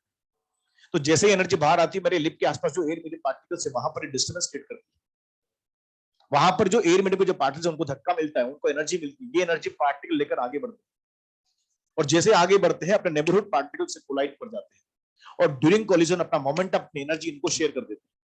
अब ये एनर्जी लेकर कहां जाते हैं, आगे जाते हैं, और ये एनर्जी उनको दे चुके हैं तो वापस कहां, पीछे आ रहे हैं। बोलिए, तो ये या एनर्जी लेके वो दूसरे को देता है और वापस अपनी पोजीशन पर आ जाता है। अब दूसरा एनर्जी लेता है, वो आगे बढ़ता है, वो तीसरे से टकराता है, एनर्जी उसको देता है, वो भी लौट के अपनी मीन बनाता है। ऐसे particle to particle energy transfer होती होती आपके ईयरडम तक मेरी आवाज पहुंच जाती है। आप जो मेरी आवाज फील करते हैं, मेरा साउंड एनर्जी ऑब्जर्व करते हैं, वो उस पार्टिकल से ऑब्जर्व करते हैं जो आपके ईयरडम के पास ऑसिलेट करता है। पर जिन पार्टिकल को मैंने एनर्जी दिया था, वो एनर्जी लेकर आपके पास नहीं पहुंचा, वो तो यहीं पर ऑसिलेशन करते हैं, और एक चेन मैकेनिज्म के थ्रू एनर्जी को आगे बढ़ाते बढ़ाते एनर्जी आपके पास पहुंचाते हैं। तो आप मेरे जो साउंड एनर्जी ऑब्जर्व करते हैं, ये उस पार्टिकल से ऑब्जर्व करते हैं जो आपके एटम के पास ऑसिलेट करता है। जिन पार्टिकल को मैंने एनर्जी दिया था, वो एनर्जी लेकर आपके पास नहीं पहुंच रहे। तो ऐसा एनर्जी ट्रांसफर का जो मेथड है, जिस पर पार्टिकल अपनी पोजीशन में हिलता डुलता रहता है, एनर्जी को आगे बढ़ाता रहता है, ऐसा एनर्जी ट्रांसफर का जो मेथड है उसको बोलते हैं वेव। इसलिए साउंड एनर्जी को क्या बोलते हैं, साउंड वेव कहते हैं। बस इसमें कंडीशन है कि एनर्जी ट्रांसफर होती है, यहां से वहां मोमेंटम ट्रांसफर होता है, और इस प्रकार से होता है कि मीडियम का जो पार्टिकल उसका एक्चुअल ट्रांसफर अपनी पोजीशन पे ऑसिलेशन करता रहता है, और ड्यूरिंग ऑसिलेशन वो अपने नेबरहुड पार्टिकल से कोलाइड करता है, ड्यूरिंग कोलिजन वो अपना मोमेंटम अपने नेबरहुड को ट्रांसफर करता है और वापस लौट के मीन पर आता है। तो एक पार्टिकल दूसरे को एनर्जी देगा, दूसरा तीसरे को देगा, तीसरा चौथे को देगा, और एक चेन मैकेनिज्म बन जाता है और आपके पास एनर्जी पहुंच जाती है। तो यहां एनर्जी ट्रांसफर हो रहा है, मोमेंटम हो रहा है, कि मीडियम ट्रांसफर नहीं हो रहा है, उसका एक्चुअल ट्रांसफर नहीं हो रहा। ऐसा एनर्जी ट्रांसफर का जो मेथड है, मोड है, हम उसको बोलते हैं। और भी बहुत सारे एग्जांपल है। फॉर एग्जांपल मान लीजिए मेरे पास एक वायर है, स्ट्रिंग है, रिजिड सपोर्ट से कनेक्टेड है, ये स्ट्रिंग का फ्री एंड मेरे हाथ में है, और मैं यहाँ पर को स्ट्रेच करके जर्क देता हूँ, यहाँ पर डिस्टर्बेंस क्रिएट करता हूँ। तो जब यहाँ पर मैं डिस्टर्बेंस क्रिएट करता हूँ, तो ये डिस्टर्बेंस वायर में ट्रेवल करता है, ट्रेवल करता है, ट्रेवल करता है, ट्रेवल करता है, कुछ मोमेंट के बाद यहाँ पर पहुंचता है, नहीं पहुंचता, बताओ। मैंने डिस्टर्बेंस यहाँ पर क्रिएट किया, मतलब मैं वायर को स्ट्रेच करके जर्क देता हूँ अप एंड डाउन, तो यहाँ पर डिस्टर्बेंस क्रिएट होता है, और डिस्टर्बेंस मीडियम में ट्रेवल करता है। अब देखो यहां से वहां तक डिस्टर्बेंस का प्रोपेगेशन हुआ है, एनर्जी का प्रोपेगेशन हुआ है, यहां से वहां मोमेंटम प्रोपेगेट हो रहा है, पर जिस पार्ट को मैंने डिस्टर्ब किया था मेरे हाथ में, क्या वो एनर्जी लेकर वहां गया है, एनर्जी लेकर वहां नहीं गया, वो मेरे हाथ में, जहां पर मैंने डिस्टर्बेंस क्रिएट किया था, वो वही पार्ट, वो स्ट्रिंग का पार्ट मेरे हाथ में होता है, उसका एक्चुअल ट्रांसफर नहीं हुआ है। वो अपने हाथ में ऑसिलेशन करता रहता है, वो एनर्जी का ट्रांसफर करता है, पर वो यहां से वहां तक खुद ट्रांसफर नहीं होता। जिस पार्ट को मैंने डिस्टर्ब किया था मेरे हाथ में होता, उसका एक्चुअल ट्रांसफर नहीं होता है, तो उसको भी क्या बोलते हैं, वेव कहते हैं। एनर्जी ट्रांसफर हुई है, मोमेंटम ट्रांसफर हुआ है, डिस्टर्ब किया था मेरे हाथ में, उसका एक्चुअल ट्रांसफर नहीं हुआ, उसका मास का ट्रांसफर नहीं हुआ है, और इसलिए हम उसको भी वेव कहते हैं। वेव की कंडीशन क्या है? एनर्जी ट्रांसफर हो, यहां से वो मोमेंटम ट्रांसफर हो, डिस्टर्बेंस ट्रांसफर हो, और मास का, पार्टिकल का एक्चुअल ट्रांसफर ना हो, ऐसा एनर्जी ट्रांसफर का तरीका वेव कहलाता है। ये सब बातें जो मैं कर रहा हूं, ये सब मैकेनिकल वेव की बात, पर इसके अलावा अगर देखें तो इनको भी वेव कहते हैं। ये इलेक्ट्रोमैग्नेटिक वेव्स हैं, सिग्नल्स हैं, इनमें भी यहां से वहां एनर्जी ट्रांसफर होती है, यहां से वहां हमारी इंफॉर्मेशन, हमारे मैसेजेस ट्रांसफर होते हैं, और इस प्रकार से होते हैं कि मीडियम ट्रांसफर इसमें भी नहीं होता, हम इनको भी वेव कहते हैं। हम सबके पास मोबाइल होता है, हेलो हाउ आर यू। अब हेलो हाउ आर यू आपने जो बोला ना, ये साउंड एनर्जी है, और जैसे ये एनर्जी इस मोबाइल के पास पहुंचता है तो मोबाइल उसको चेंज करता है, कन्वर्ट करता है उसमें साउंड एनर्जी, मतलब उसको इलेक्ट्रोमैग्नेटिक वेव्स में। मैंने क्या बोला, हेलो हाउ आर यू, तो hello how are you mobile के पास पहुंचा, उसने उसको कन्वर्ट किया इलेक्ट्रोमैग्नेटिक वेव्स में, सिग्नल्स में, और उसको डाला मीडियम। अब जिससे हेलो हाउ आर यू करे ना, उसके पास मोबाइल होता है।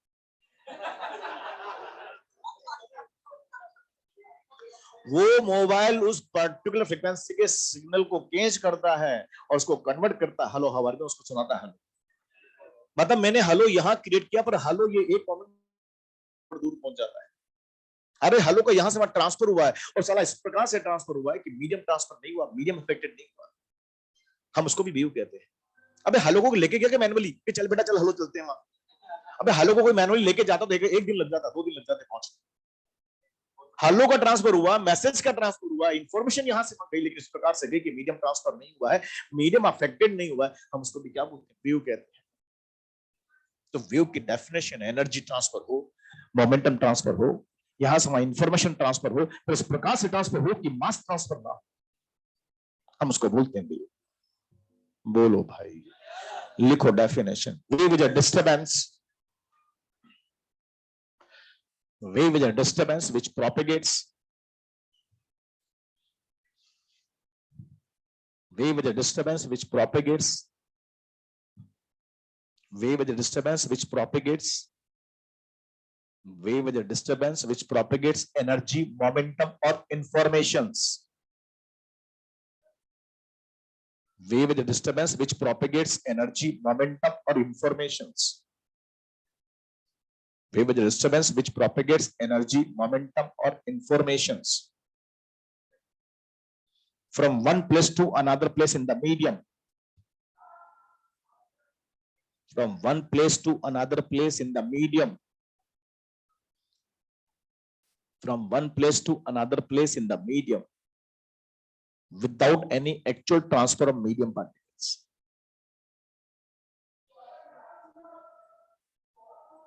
Without any actual transfer of medium particles. Without any actual transfer of medium particles. Without any actual transfer of medium particles. Example like this: sound wave, light wave, etc. Example है sound wave, light waves, etc.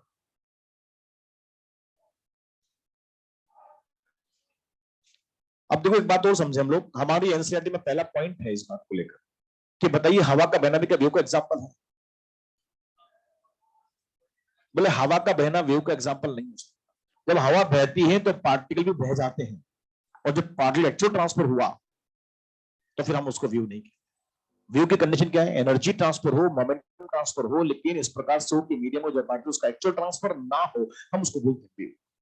जब wind blow होता है तो energy transfer के साथ साथ मास का भी एक्चुअल ट्रांसफर हो जाता है, परमानेंटली ट्रांसफर हो जाता है, तो हम उसको वेव नहीं कहते। तो ये वेव की डेफिनेशन हुई। अब देखो हम अगर देखें थोड़ा सा आगे बढ़े तो यहाँ पर हम बात करेंगे, अगला जो आर्टिकल हमारा होगा वो होगा क्लासिफिकेशन ऑफ वेव्स। हमारी नेचर में अगर हम देखें, आसपास देखें तो बहुत सारी वेव है। इन सब वेव्स को जानना चाहते हैं, कौन कौन सी वेव्स होती हैं और किस नेम से कॉल की जाती है, और इनकी क्या क्या कैरेक्टरिस्टिक्स होती है, क्या क्या प्रॉपर्टीज होती है, सीखना चाहते हैं। तो इसको सीखने के लिए हम एक आर्टिकल यहाँ इंट्रोड्यूस करते हैं, that is called as classification of waves. Heading बनाओ उसके बाद, classification of waves. Classification of waves.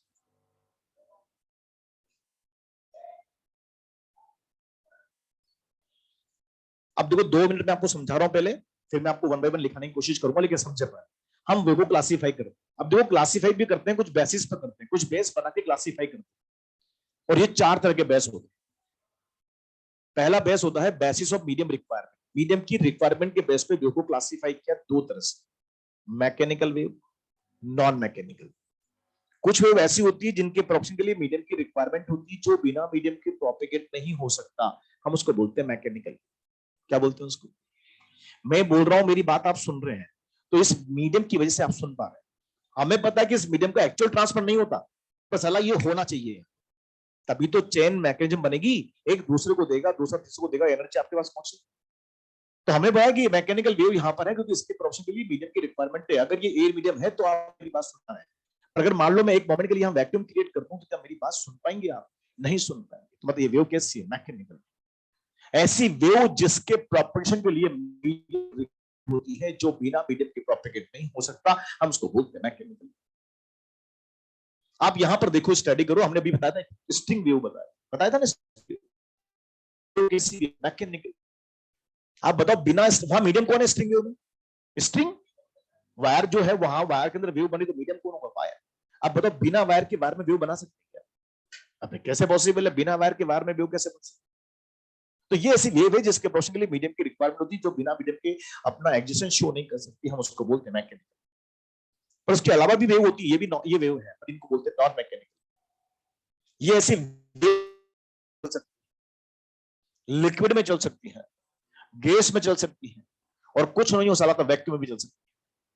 ये ऐसी वेव है जिनका अपना खुद का सेल्फ एग्जिस्टेंस होता है, ये मीडियम पर डिपेंड नहीं होता। मीडियम हो तब भी रन करती है और नहीं हो तब भी रन करती है, क्योंकि इलेक्ट्रोमैग्नेटिक वेव्स होती है। किससे मिलकर बनी है? ये इलेक्ट्रिक फील्ड और मैग्नेटिक फील्ड कंपोनेंट से मिलकर बनी है। जहां जहां ये दोनों फील्ड कंपोनेंट होंगे, वहां वहां ये वेव हो जाती है। आपको पता है electric field magnetic field component vacuum में भी होते हैं? नहीं होते? एप्सिलॉन नॉट, म्यू नॉट होता है कि नहीं होता? तो ये वैक्यूम में भी होते हैं, दोनों फील्ड कंपोनेंट्स, ये वेव वैक्यूम में भी हो जाते हैं। तो हम ध्यान रखेंगे, ऐसी वेव जिसके प्रोपगेशन के लिए मीडियम की रिक्वायरमेंट नहीं होती, ट्रेवल कर सकती है, उसको बोलते हैं नॉन मैकेनिकल वेव। और ऐसी वेव जिसके प्रोपगेशन के लिए मीडियम की रिक्वायरमेंट होती है, जो बिना मीडियम के प्रोपेगेट नहीं हो सकता, क्या बोलते हैं? मैकेनिकल। तो पहला कौन सा था? Basis of medium requirement, mechanical. And दूसरा, मैकेनिकल वेव जो मीडियम में ट्रेवल पार्टिकल की पोजीशन पे वाइब्रेशन करते हैं। क्या करते हैं? ड्यूरिंग द वाइब्रेशन वो अपने नेबरहुड पार्टिकल से कोलाइड करते हैं। ड्यूरिंग कोलिजन वो अपना मोमेंटम, अपनी एनर्जी नेबरहुड को ट्रांसफर करते हैं और वापस लौट के अपनी मीन पोजीशन पर आ जाते हैं। तो बनती है मैकेनिकल वेव। एक पार्टिकल दूसरे को एनर्जी देगा, दूसरा तीसरे को देगा, देगा ना? तो हम बोलते हैं जब मैकेनिकल वेव मीडियम में ट्रेवल करती है, तो मीडियम के इनफाइनाइट पार्टिकल अपनी पोजीशन पर ऑसिलेशन करते हैं, वाइब्रेशन करते हैं। तो उनके वाइब्रेशन के बेस पे भी मैकेनिकल वेव को दो पार्ट में क्लासिफाई करते हैं, जिसको बोलते हैं further classification of mechanical waves, basis of vibration of particle. और वो होता है दो तरह से। कौन कौन सा? Longitudinal wave and transverse. Longi मतलब अलोंग, ऐसी मैकेनिकल वेव जिसमें vibration of particle direction of wave उसके पैरेलल होता हो, क्या बोलेंगे उसको? Longitudinal wave. और परपेंडिकुलर होता हो तो ट्रांसवर्स। तो दो तरह का क्लासिफिकेशन हो गया, mechanical, non mechanical, longitudinal wave, transverse. Third classification, basis of direction of propagation of wave. Medium में चलता है तो मीडियम में एनर्जी ट्रेवल करता है। क्या ट्रेवल करता है? एनर्जी ट्रेवल करता है। अब एनर्जी किस डायरेक्शन में जा रही है उस पर डिपेंड करता है, डायरेक्शन के बेस पे क्लासिफाई कर देते हैं। डायरेक्शन के बेस पे वेव को क्लासिफाई करते हैं तीन तरह से, 1D wave, 2D wave and 3D wave. ऐसा वेव जिसमें एनर्जी का प्रोपेगेशन स्ट्रेट लाइन के लॉन्ग हो, क्या बोलेंगे उसको? 1D wave. ऐसा वेव जिसमें एनर्जी का प्रोपेगेशन एक प्लेन में हो, सरफेस में हो, क्या बोलते हैं? 2D wave. और ऐसा वेव जिसमें एनर्जी का प्रोपेगेशन ऑल डायरेक्शन में हो, क्या बोलते हैं उसको? 3D। 1D मतलब स्ट्रेट लाइन में वेव चले, 2D मतलब प्लेन में चले, 3D मतलब ऑल डायरेक्शन में एनर्जी प्रोपेगेट हो। बताइए 1D का एग्जांपल।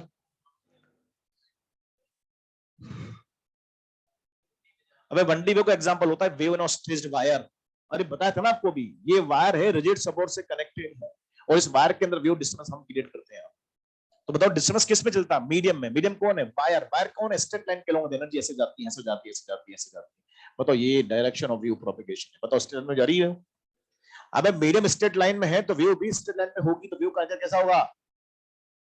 वन डायमेंशनल वेव होगा। स्प्रिंग वेव, स्प्रिंग हमारे पास मीडियम है, देखो स्प्रिंग लगी है, रिजिड सपोर्ट से ऐसे। अरे ये स्प्रिंग मीडियम का रोल करता है, और मीडियम कैसा? लीनियरली मीडियम है, स्ट्रेट लाइन के लॉन्ग मीडियम। हम इसके फ्री एंड पर डिस्टर्बेंस क्रिएट करते हैं, प्रेशर लगाते हैं, हटाते, लगाते हटाते हैं, तो आपको तो इसमें कंप्रेशन बनते हैं, रेयरफैक्शन बनते हैं, कंप्रेशन बनते हैं, रेयरफैक्शन बनते हैं, ऐसा होगा। और एनर्जी इस मीडियम में ट्रेवल करती है। बोलो, तो ये स्प्रिंग यहाँ पर मीडियम है, और मीडियम कैसा, लीनियरली मीडियम है, तो एनर्जी भी लीनियरली ट्रेवल करती है, तो वेव का कैसा होगा, मंडी। ऐसा वेव जिसमें एनर्जी का प्रोपगेशन स्ट्रेट लाइन के लॉन्ग हो, तो उसको बोलते हैं मंडी। 2D सरफेस पे वेव ट्रेवल करे, वेव इन ए प्लेन, उसको बोलते हैं 2D। एग्जांपल क्या लेंगे, बोले सर मान लीजिए एक बीकर है, बीकर में पानी भरा हुआ है, ये पानी स्टिल वाटर है, कोई डिस्टर्बेंस नहीं, लेकिन जैसे हम स्टोन ड्रॉप करते हैं, कोई पेबल ड्रॉप करते हैं, तो इसमें से रिपल्स बन जाते हैं, नहीं बनता रिपल, छोटा सर्कल बड़ा सर्कल बड़ा सर्कल, रिपल्स बनते हैं। सरफेस पे वेव ट्रेवल करती है, सर्कुलर वेव्स। तो बताओ वेव सरफेस पे चल रही, तो वेव का एनर्जी कैसा होगा, wave in a plane 2D example है, wave in a straight line 1D example, और 3D वेव। साउंड वेव में बोल रहा हूं, आप मेरी बात सुन रहे हैं, तो आप भी सुनते हैं, आप भी सुनते हैं, आप भी सुनते हैं, आप भी सुनते हैं, पीछे वाला भी सुनता है, ऊपर वाला भी सुनता है, नीचे वाला भी सुनता है। एनर्जी का प्रोविजन ऑल डायरेक्शन में हो रहा है, तो क्या वेव 3D।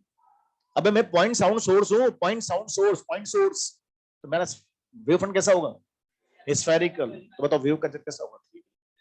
सन से आने वाला लाइट अर्थ की सरफेस पर पहुंच रहा है, ऑल डायरेक्शन में ट्रेवल करता है, कैसा एग्जांपल हुआ, 3D। तो एनर्जी अगर स्पेस में ट्रेवल करे तो 3D, या वन लाइन में ट्रेवल करे तो 1D, और प्लेन में चले तो क्या होगा, 2D। और एक और क्लासिफिकेशन होता है, उसको बोलते हैं on base of energy propagation. ये तो डायरेक्शन के बेस पे प्रोपगेशन, डायरेक्शन बेस पे क्लासिफिकेशन था, एक और था यहाँ पर क्लासिफिकेशन, वो और होता है, और वो है एनर्जी प्रोपगेशन के बेस पे क्लासिफिकेशन। एक होता है प्रोग्रेसिव वेव, और एक होता है नॉन प्रोग्रेसिव वेव, जिसको बोलते हैं स्टेशनरी वेव। नहीं नाम सुना आपने, ऐसा वेव जो मीडियम में प्रोग्रेस करे with finite speed, called is progressive wave. Wave in which energy propagate in a medium with finite speed called as progressive wave। मैं बोल रहा हूं, मेरी बात आप सुन रहे हैं, तो ये वेव चल के आपके पास आ रही है। बताओ इस मीडियम में इसका स्पीड कितना है, 330 340। बताओ स्पीड फाइनाइट है कि इनफाइनाइट है, तो हम इसको बोलते हैं प्रोग्रेसिव वेव। सन से लाइट अर्थ की सरफेस पर ट्रेवल करके आ रही है, सन से लाइट अर्थ की सरफेस पे ट्रेवल करती हुई आ रही है, बताओ उसका स्पीड कितना है, 3 × 10⁸। हमें पता है स्पीड बहुत ज्यादा है, पर फाइनाइट है कि इनफाइनाइट है, तो ट्रेवलिंग वेव कहलाती है, प्रोग्रेसिव वेव कहलाती है, प्रोग्रेस करने वाली wave. A wave in which energy propagate in a medium with finite speed called as progressive. पर इसके अलावा एक वेव और होती है स्टैंडिंग वेव, स्टेशनरी वेव, नाम सुना हो। ऐसा वेव जो मीडियम में प्रोग्रेस नहीं करता है, ऐसा वेव जो अपनी पोजीशन में स्टैंड करता है, स्टे करता है, ऐसा वेव जिसमें एनर्जी एक लिमिटेड बाउंडेड मीडियम में एग्जिस्ट करता है, एनर्जी ओपन मीडियम में ट्रेवल नहीं करता, हम उसको बोलते हैं स्टैंडिंग वेव, स्टेशनरी। और जब वो वेव ट्रेवल नहीं करता, उसका एनर्जी एक लिमिटेड बाउंड्री मीडियम में एग्जिस्ट करता है, वो प्रोग्रेस नहीं करता मीडियम में, तो उसका स्पीड कितना होता है, 0। स्टैंडिंग वेव का स्पीड कितना होता है, 0 होता है। और इसका एग्जांपल कहां पे, जितने भी हमारे म्यूजिकल साउंड सोर्स होते हैं, गिटार, सितार, वीणा, वायलिन, ढोलक, ड्रम, शनाई, भोपू, इन सबके अंदर जो वेव्स बनती है, वो कौन सी बनती है, स्टेशनरी वेव बनती है। अरे ऑर्गन पाइप नहीं सुना आपने, organ pipe, flute, whistle, sonometer wire, ये सब बाउंडेड मीडियम होते हैं, और मीडियम बाउंडेड होने की वजह से वेव बनती है स्टेशनरी वेव। तो ऐसी वेव जिनमें एनर्जी ओपन मीडियम में ट्रेवल नहीं करती, जिनमें एनर्जी लिमिटेड बाउंडेड मीडियम में एग्जिस्ट करती है, ओपन मीडियम में ट्रेवल नहीं करता, हम उस वेव को बोलते हैं स्टेशनरी वेव, स्टैंडिंग वेव। बहुत बड़ा आर्टिकल है, बहुत डिटेल में पढ़ेंगे हम लोग, और एक क्वेश्चन 100% यहां से बनता है स्टेशनरी वेव से। पर अभी तो मैं इंट्रोडक्शन दे रहा हूं कि ऐसी वेव जो मीडियम में ट्रेवल नहीं करती, जिनका स्पीड 0 होता है, इनका एनर्जी एक लिमिटेड बाउंड्री मीडियम में एग्जिस्ट करता है, उसको बोलते हैं क्या, स्टेशनरी वेव। एग्जांपल क्या, जितने भी हमारे म्यूजिकल साउंड सोर्स, वहां पर ये वेव्स होती है। तो ये सब 4 क्लासिफिकेशन है, कौन कौन से पढ़ना बताना एक बार। पहला क्लासिफिकेशन क्या था, बेसिस ऑफ मीडियम रिक्वायरमेंट, कौन कौन सा, मैकेनिकल है, नॉन मैकेनिकल। दूसरा basis of direction, sorry basis of vibration of particle, longitudinal and transverse. तीसरा डायरेक्शन की वजह 1D 2D एंड 3D। और fourth basis of energy proportion, progressive and stationary. One by one बात करेंगे, पहले heading बनाएंगे हम लोग, क्लासिफिकेशन ऑफ वेव्स लिख लिया हुआ आपने, उसमें आप लिखिए, जैसे मैं लिखूंगा वैसे लिखना है। मैं लिख रहा हूं जिसमें first one basis of medium requirement, basis of medium requirement.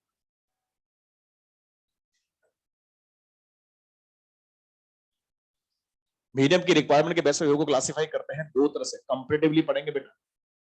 तो ये है एक तो मैकेनिकल वेव,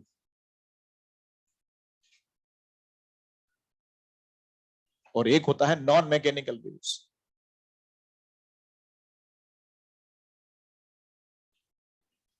अच्छा, मैकेनिकल वेव की बात करें तो क्या हुआ, मैंने बताया था ऐसी वेव जिसके रोशनी के लिए क्या चाहिए, मीडियम। तो लिखो पहला, छोटे छोटे पॉइंट्स में लिखना है। For these wave propagation,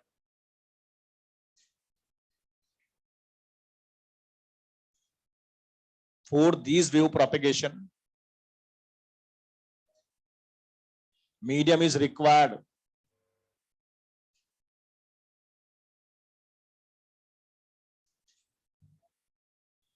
For these wave propagation, medium होना चाहिए ना भाई, बिना मीडियम के वेव प्रोपेगेट नहीं हो सकती। अब बात एक और आती है मेरे माइंड में कि जब मीडियम के बिना ये प्रोपेगेट नहीं हो सकती तो फिर मीडियम में कुछ बातें होनी चाहिए, प्रॉपर्टी होनी चाहिए कुछ खास, जिसकी वजह से एनर्जी आगे बढ़ती होगी। भाई आप बताओ, ये ऐसी वेव है जो बिना मीडियम के प्रोपेगेट नहीं हो रही, इसका मतलब मीडियम में कुछ इंपॉर्टेंट पॉइंट्स होंगे, कुछ कुछ प्रॉपर्टी होती होगी जिसकी वजह से एनर्जी आगे बढ़ती है और पार्टिकल लौट के वापस आता है। तो वो प्रॉपर्टी क्या क्या हो सकती है? तो पहले मीडियम की दो प्रॉपर्टी बड़ी इंपॉर्टेंट होती है जिसमें से वेव उसमें जनरेट होती है। एक तो होता है इनर्शिया और एक होता है इलास्टिसिटी। एक तो होता है इनर्शिया और एक होता है इलास्टिक। आपको पता है इनर्शिया को मास से मेजर करो तो ये बोलता है कि इनर्शिया, मीडियम के पास इनर्शिया प्रॉपर्टी होनी चाहिए। बोले इनर्शिया की वजह से क्या होगा, बोले इनर्शिया की वजह से मीडियम का पार्टिकल एनर्जी को ले सकता है और उसको एक फॉर्म से दूसरे फॉर्म में बदल कर दूसरे को दे सकता है। बच्चों, इनर्शिया की वजह से मीडियम के पार्टिकल में एनर्जी लेने की कैपेबिलिटी आती है। पार्टिकल एनर्जी लेता है, उसको एक फॉर्म से दूसरे फॉर्म में बदलकर दूसरे को देता है। लेकर देने की जो प्रॉपर्टी पार्टिकल में होती है वो ड्यू टू इनर्शिया की वजह से होती है। पार्टिकल एनर्जी लेकर जाता है ड्यू टू इनर्शिया, दूसरे को देता है और फिर लौट के वापस अपनी मेन पोजीशन पर आता है।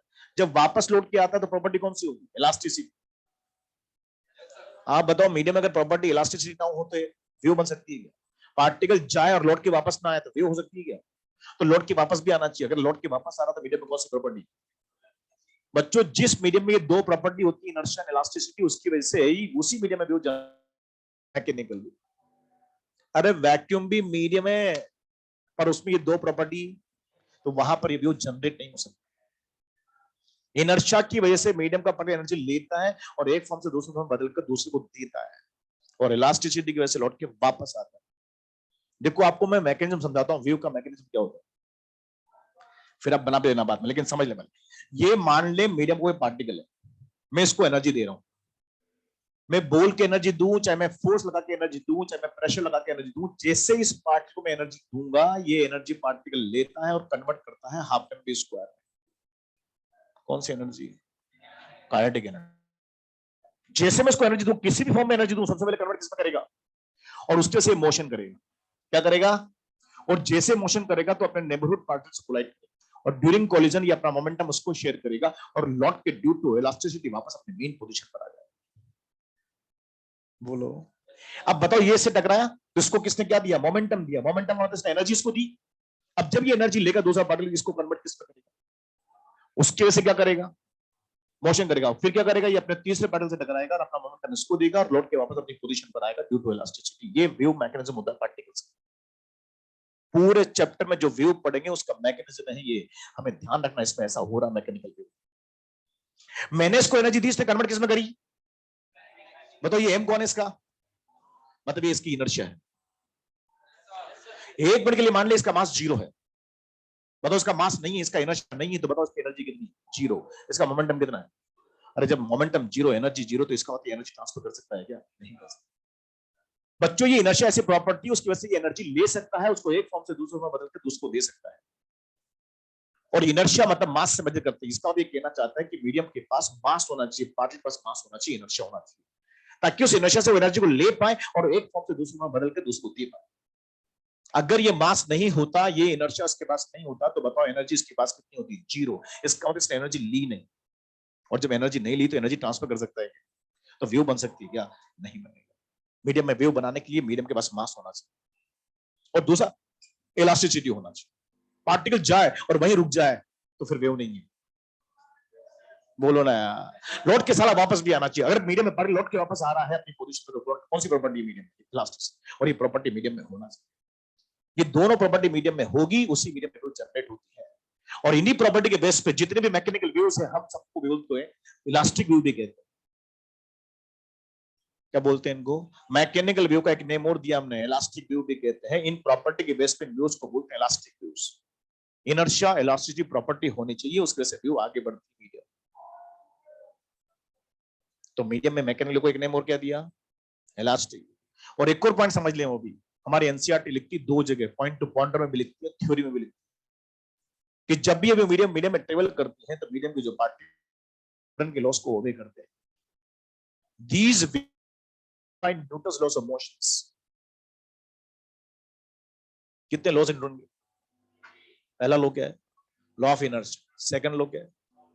The rate of change of momentum is directly proportional to applied force. Third, action reaction law. तीनों लॉ एप्लीकेबल हो रहे हैं।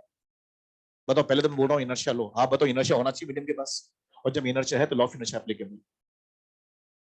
दूसरा, देखो पार्टिकल कोलाइड कर रहा है, और जब भी कोलिजन हुआ है, आपने पढ़ा कोलिजन मोमेंटम एक्सचेंज होते हैं, और मोमेंटम एक्सचेंज अपॉन टाइम कर दो, फोर्स पिक्चर में आता है। अरे कोलिजन होता है तो क्या पिक्चर में आता है? फोर्स आता है। Second law applicable. ये तो है, the rate of change of momentum is directly proportional to applied force. जब बॉडी कोलाइड करती है तो मोमेंटम एक्सचेंज होते हैं। अरे मोमेंटम एक्सचेंज अपॉन टाइम कर दो, क्या आता है? फोर्स पिक्चर में आता है। और जब फोर्स होता है तो फोर्स हमेशा शादीशुदा होता है, नहीं होता शादीशुदा। अरे फोर्स अगर है तो एक्शन होता है, तो रिएक्शन डेफिनेटली होता है, नहीं होता है। अगर ये पार्टिकल पे फोर्स लगाता है तो एज ए रिएक्शन फोर्स पीछे भी फोर्स लगता है। कोलिजन पढ़ा ना आपने, ये इस पे फोर्स लगाता है तो इस पे क्या लगता है? फोर्स। एक्शन का क्या होता है? रिएक्शन होता है। तीनों लॉ एप्लीकेबल। इसको बोलते हैं मैकेनिकल वेव। जब भी वेव मीडियम में बनती है, मीडियम के सभी पार्टिकल्स न्यूटन के लॉस को ओबे करते हैं। क्या समझा रहा हूं? क्या कम कर दूं इसको? समझना, पूरे चैप्टर में यही पढ़ेंगे, ध्यान से समझ लेना। ये सब एनसीईआरटी की बातें जो लिखी पॉइंट टू पॉइंटर में। वेव के पॉइंट टू पॉइंटर जो पीछे दे रखे ना, उसमें से 7 पॉइंट है, 7 में 2 पॉइंट खत्म हो गई। अब आप बताओ, जिसमें 2 पॉइंट खत्म कर रहा, मतलब आधा पूरा मैकेनिकल वेव इस कॉन्सेप्ट बेस्ड है। इसमें कि मैकेनिकल में ऐसा हो रहा है, ऐसे पार्टिकल एनर्जी ट्रांसफर करते हैं और पार्टिकल लौट के वैसे वापस आते हैं। चलो लिखो, आप दूसरा पॉइंट लिखो। इसमें क्या लिखा था मैंने? मीडियम रिक्वायर्ड है भाई, तो फिर मीडियम में कुछ बातें होनी चाहिए। क्या प्रॉपर्टीज? दो। कौन कौन सी? एसेंशियल प्रॉपर्टी कौन कौन सी? Inertia and elasticity. लिखो नीचे सेकंड पॉइंट, ये ना इलास्टिसिटी। पार्टिकल के पास इलास्टिसिटी मीडियम के पास होना चाहिए ना इलास्टिसिटी। पार्टिकल की नहीं, पार्टिकल के पास। लिखो दूसरा point. Essential properties of mat. Essential, ESSENTIAL। क्या बोलते हैं आप इसको? Essential. Essential properties of mat medium are. essential properties of medium are inertia and elasticity. Essential properties of medium are inertia and elasticity. Inertia and elasticity दोनों की क्या importance है मैंने समझा दी यहां पर।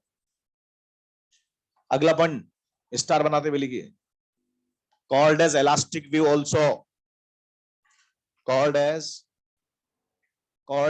elastic wave also,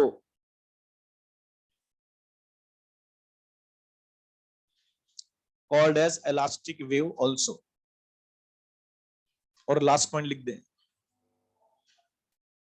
governed by Newton's laws of motions। Govern होती है ये, है ना, तो governed, GOVERNED, governed by Newton's laws of motion. Governed by Newton's laws of motion. और ये डायग्राम चाहे तो बना लें, ऐसा वेव मैकेनिज्म होता है मीडियम, मैकेनिकल वेव। इनर्शिया की वजह से पार्टिकल एनर्जी लेकर जाता है और इलास्टिसिटी की वजह से लौट कर वापस आता है। ये दोनों बातें होनी चाहिए तभी वेव बनेगा, है ना जवान?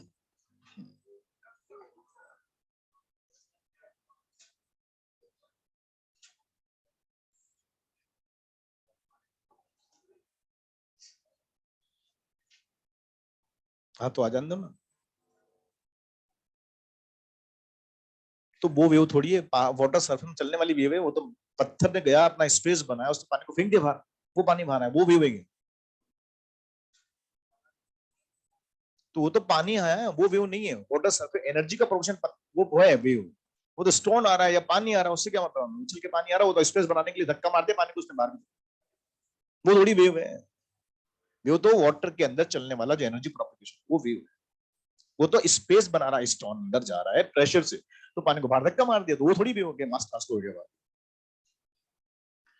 हाँ जी, ये तो कौन सा वेव था? Mechanical wave. क्या क्या बातें बोली, समझ में आया आपको?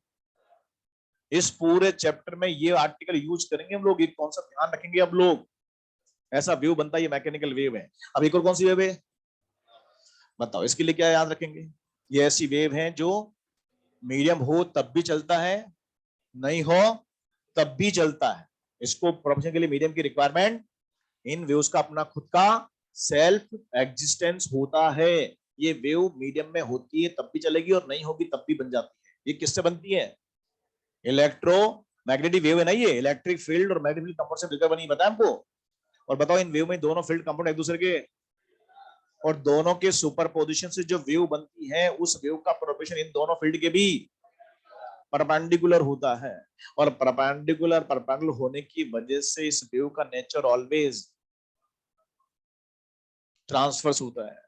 जितनी भी नॉन मैकेनिकल वेव्स है बेटा, जितनी भी लाइट वेव्स है बेटा, जितनी भी ईएम वेव्स है, उन सबका नेचर ऑलवेज कैसा होता है? ट्रांसफर्स।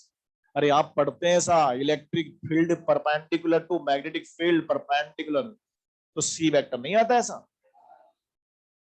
अरे पढ़ा गई आपने ऐसा? तो हम बोलते हैं ये क्रॉस प्रोडक्ट है, इसका डायरेक्शन इन दोनों के भी क्या होता है? परपेंडिकुलर होता है। और परपेंडिकुलर होने से वेव का नेचर क्या होता है? ट्रांसवर्स।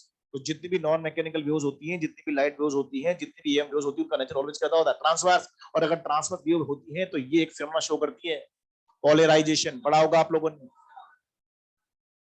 आपने ये पढ़ा होगा कि पोलराइजेशन एक ऐसा फिनोमेना है जिसके बेसिस पर वेव की नेचर डिसाइड करते हैं। अगर जो वेव पोलराइजेशन फिनोमेना शो कर देती है उसको ट्रांसवर्स कहते हैं, और जो नहीं करती है वो लॉन्गिट्यूडनल होती है। बताइए वेव में ये नेचर कैसी होती है? ये नेचर कैसी होती है? ट्रांसवर्स होती है। तो बताओ कैन बी और can not be? Can be polarised. ये बात मैं इसलिए बता रहा हूं कि मेडिकल में क्वेश्चन आया था एक बार कि sound wave in a gaseous medium can be polarised और नॉट?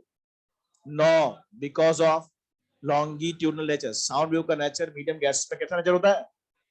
और बताओ अगर उनका नेचर लॉन्गी है तो क्या बोलता हूँ, पोलराइजेशन शो कर सकती है क्या? नहीं करती। ये कुछ बातें हैं जो मैं ध्यान रखना, वैसे तो पूरा चैप्टर अलग से पढ़ेंगे, पर लिख लें, पॉइंट बनाओ पहले स्टार, जो मैं बोल रहा हूँ वो लिखेंगे।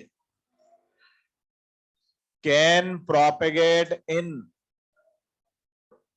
Can propagate in, can propagate in solids, liquids, gases and vacuum also.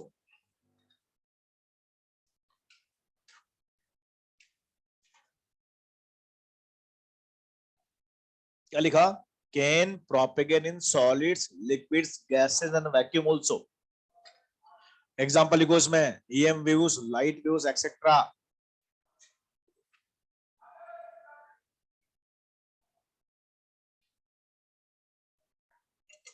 EM waves, light waves etcetera.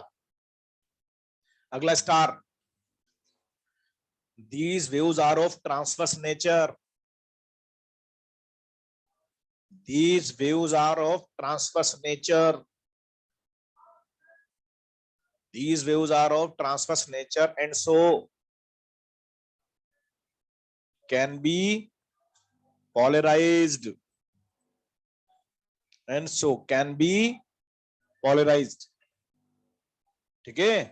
तो ये कुछ बातें जो हमारे रिलेटेड है, हमारे इस चैप्टर से रिलेटेड, इसमें लिखा दी। इसमें और भी बहुत सारी बातें हैं जो आप अलग से चैप्टर पढ़ेंगे ना, ईएम व्यूज, उसमें पढ़ा देगा आपको, ईएम व्यूज उसमें बताया जाएगा। लेकिन कुछ बातें ऐसी हैं जो इसमें काम आती है, इसमें लिखा। अब दूसरा पॉइंट बनाओ, दूसरा हेडिंग बनाओ।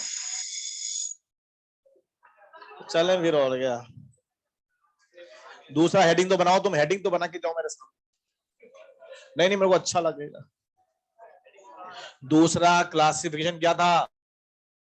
बेसिस ऑफ, लिखो बेसिस ऑफ, बेसिस ऑफ, बोलो, vibration of, vibrations of particles.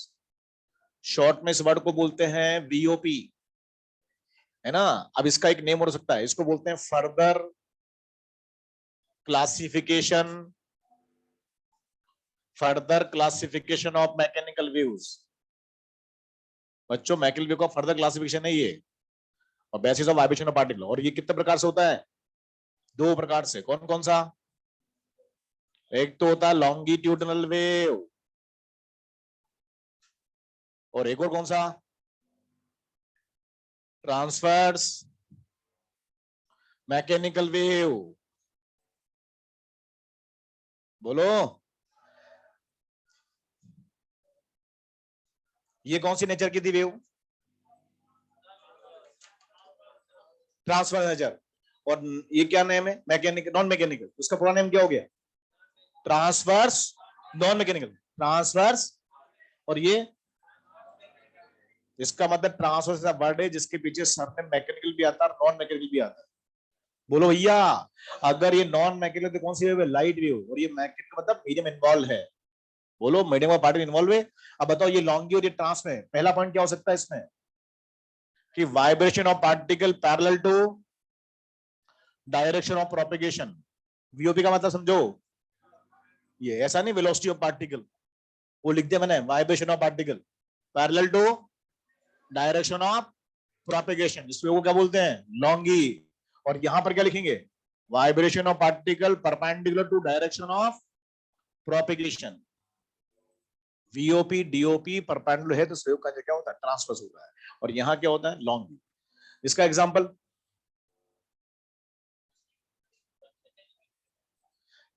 Wave on ए, शाबाश, wave on A stressed wire. और स्ट्रेस्ड वायर देखो रिजिड सपोर्ट से लगा भाई, इस वायर के अंदर वेव बनाना चाहते हैं, बताओ जर किधर देंगे? अप एंड डाउन, ऐसे ऊपर नीचे देंगे। वायर को स्ट्रेच करके देंगे ऊपर नीचे, तो बताओ डिस्टर्बेंस देंगे तो ऊपर नीचे जाके देते हैं। और एनर्जी कहां जाएगी? हॉरिजॉन्टल मीडियम में हॉरिजॉन्टल से जाएगी। तो ये तो क्या हो गया? डीओपी। और ये क्या हो गया? बीओपी। बताओ, डीओपी बीओपी दोनों एक दूसरे के, अरे वायर को झटका कहां देंगे? ऐसे देंगे क्या यार? अब ऐसे देंगे तो वेव नहीं बनेगा। वायर को खींच झटका ऊपर नीचे देते हैं, तो वीओपी डीओपी दोनों एक दूसरे के। और जब वेव बनेगी तो यहां पर ऐसे बनेगी, तो ये क्या बनेगा? बोलो, ट्रफ। और ये क्या बनेगा? तो ये पहचानने का तरीका हो गया, क्रेस्ट ट्रफ के फॉर्म में वेव ट्रेवल करती है। आज इतना ही पढ़ पाएंगे। अरे बताओ, ये नेचर में कौन सी वेव है? ट्रांसवर्स मैकेनिकल वेव है। जब भी चलेगी तो क्या बनाएगी? क्रैश और ट्रफ बनाएगी। क्रैश किसे कहते हैं? मैक्सिमम पॉजिटिव डिस्प्लेसमेंट को बोलते हैं क्रैश। मैक्सिमम नेगेटिव को बोलते हैं ट्रफ। क्रैश ट्रफ के फॉर्म में बनती है ये। और ये आगे देखेंगे कैसे बनती है। ये बना के जाना, बनाया ना? तू क्या कर रहा है भाई? अरे सिंपल सिंपल बातें, 9th क्लास की बातें अभी तो स्टार्ट करी नहीं, मैंने कुछ पढ़ाना। 9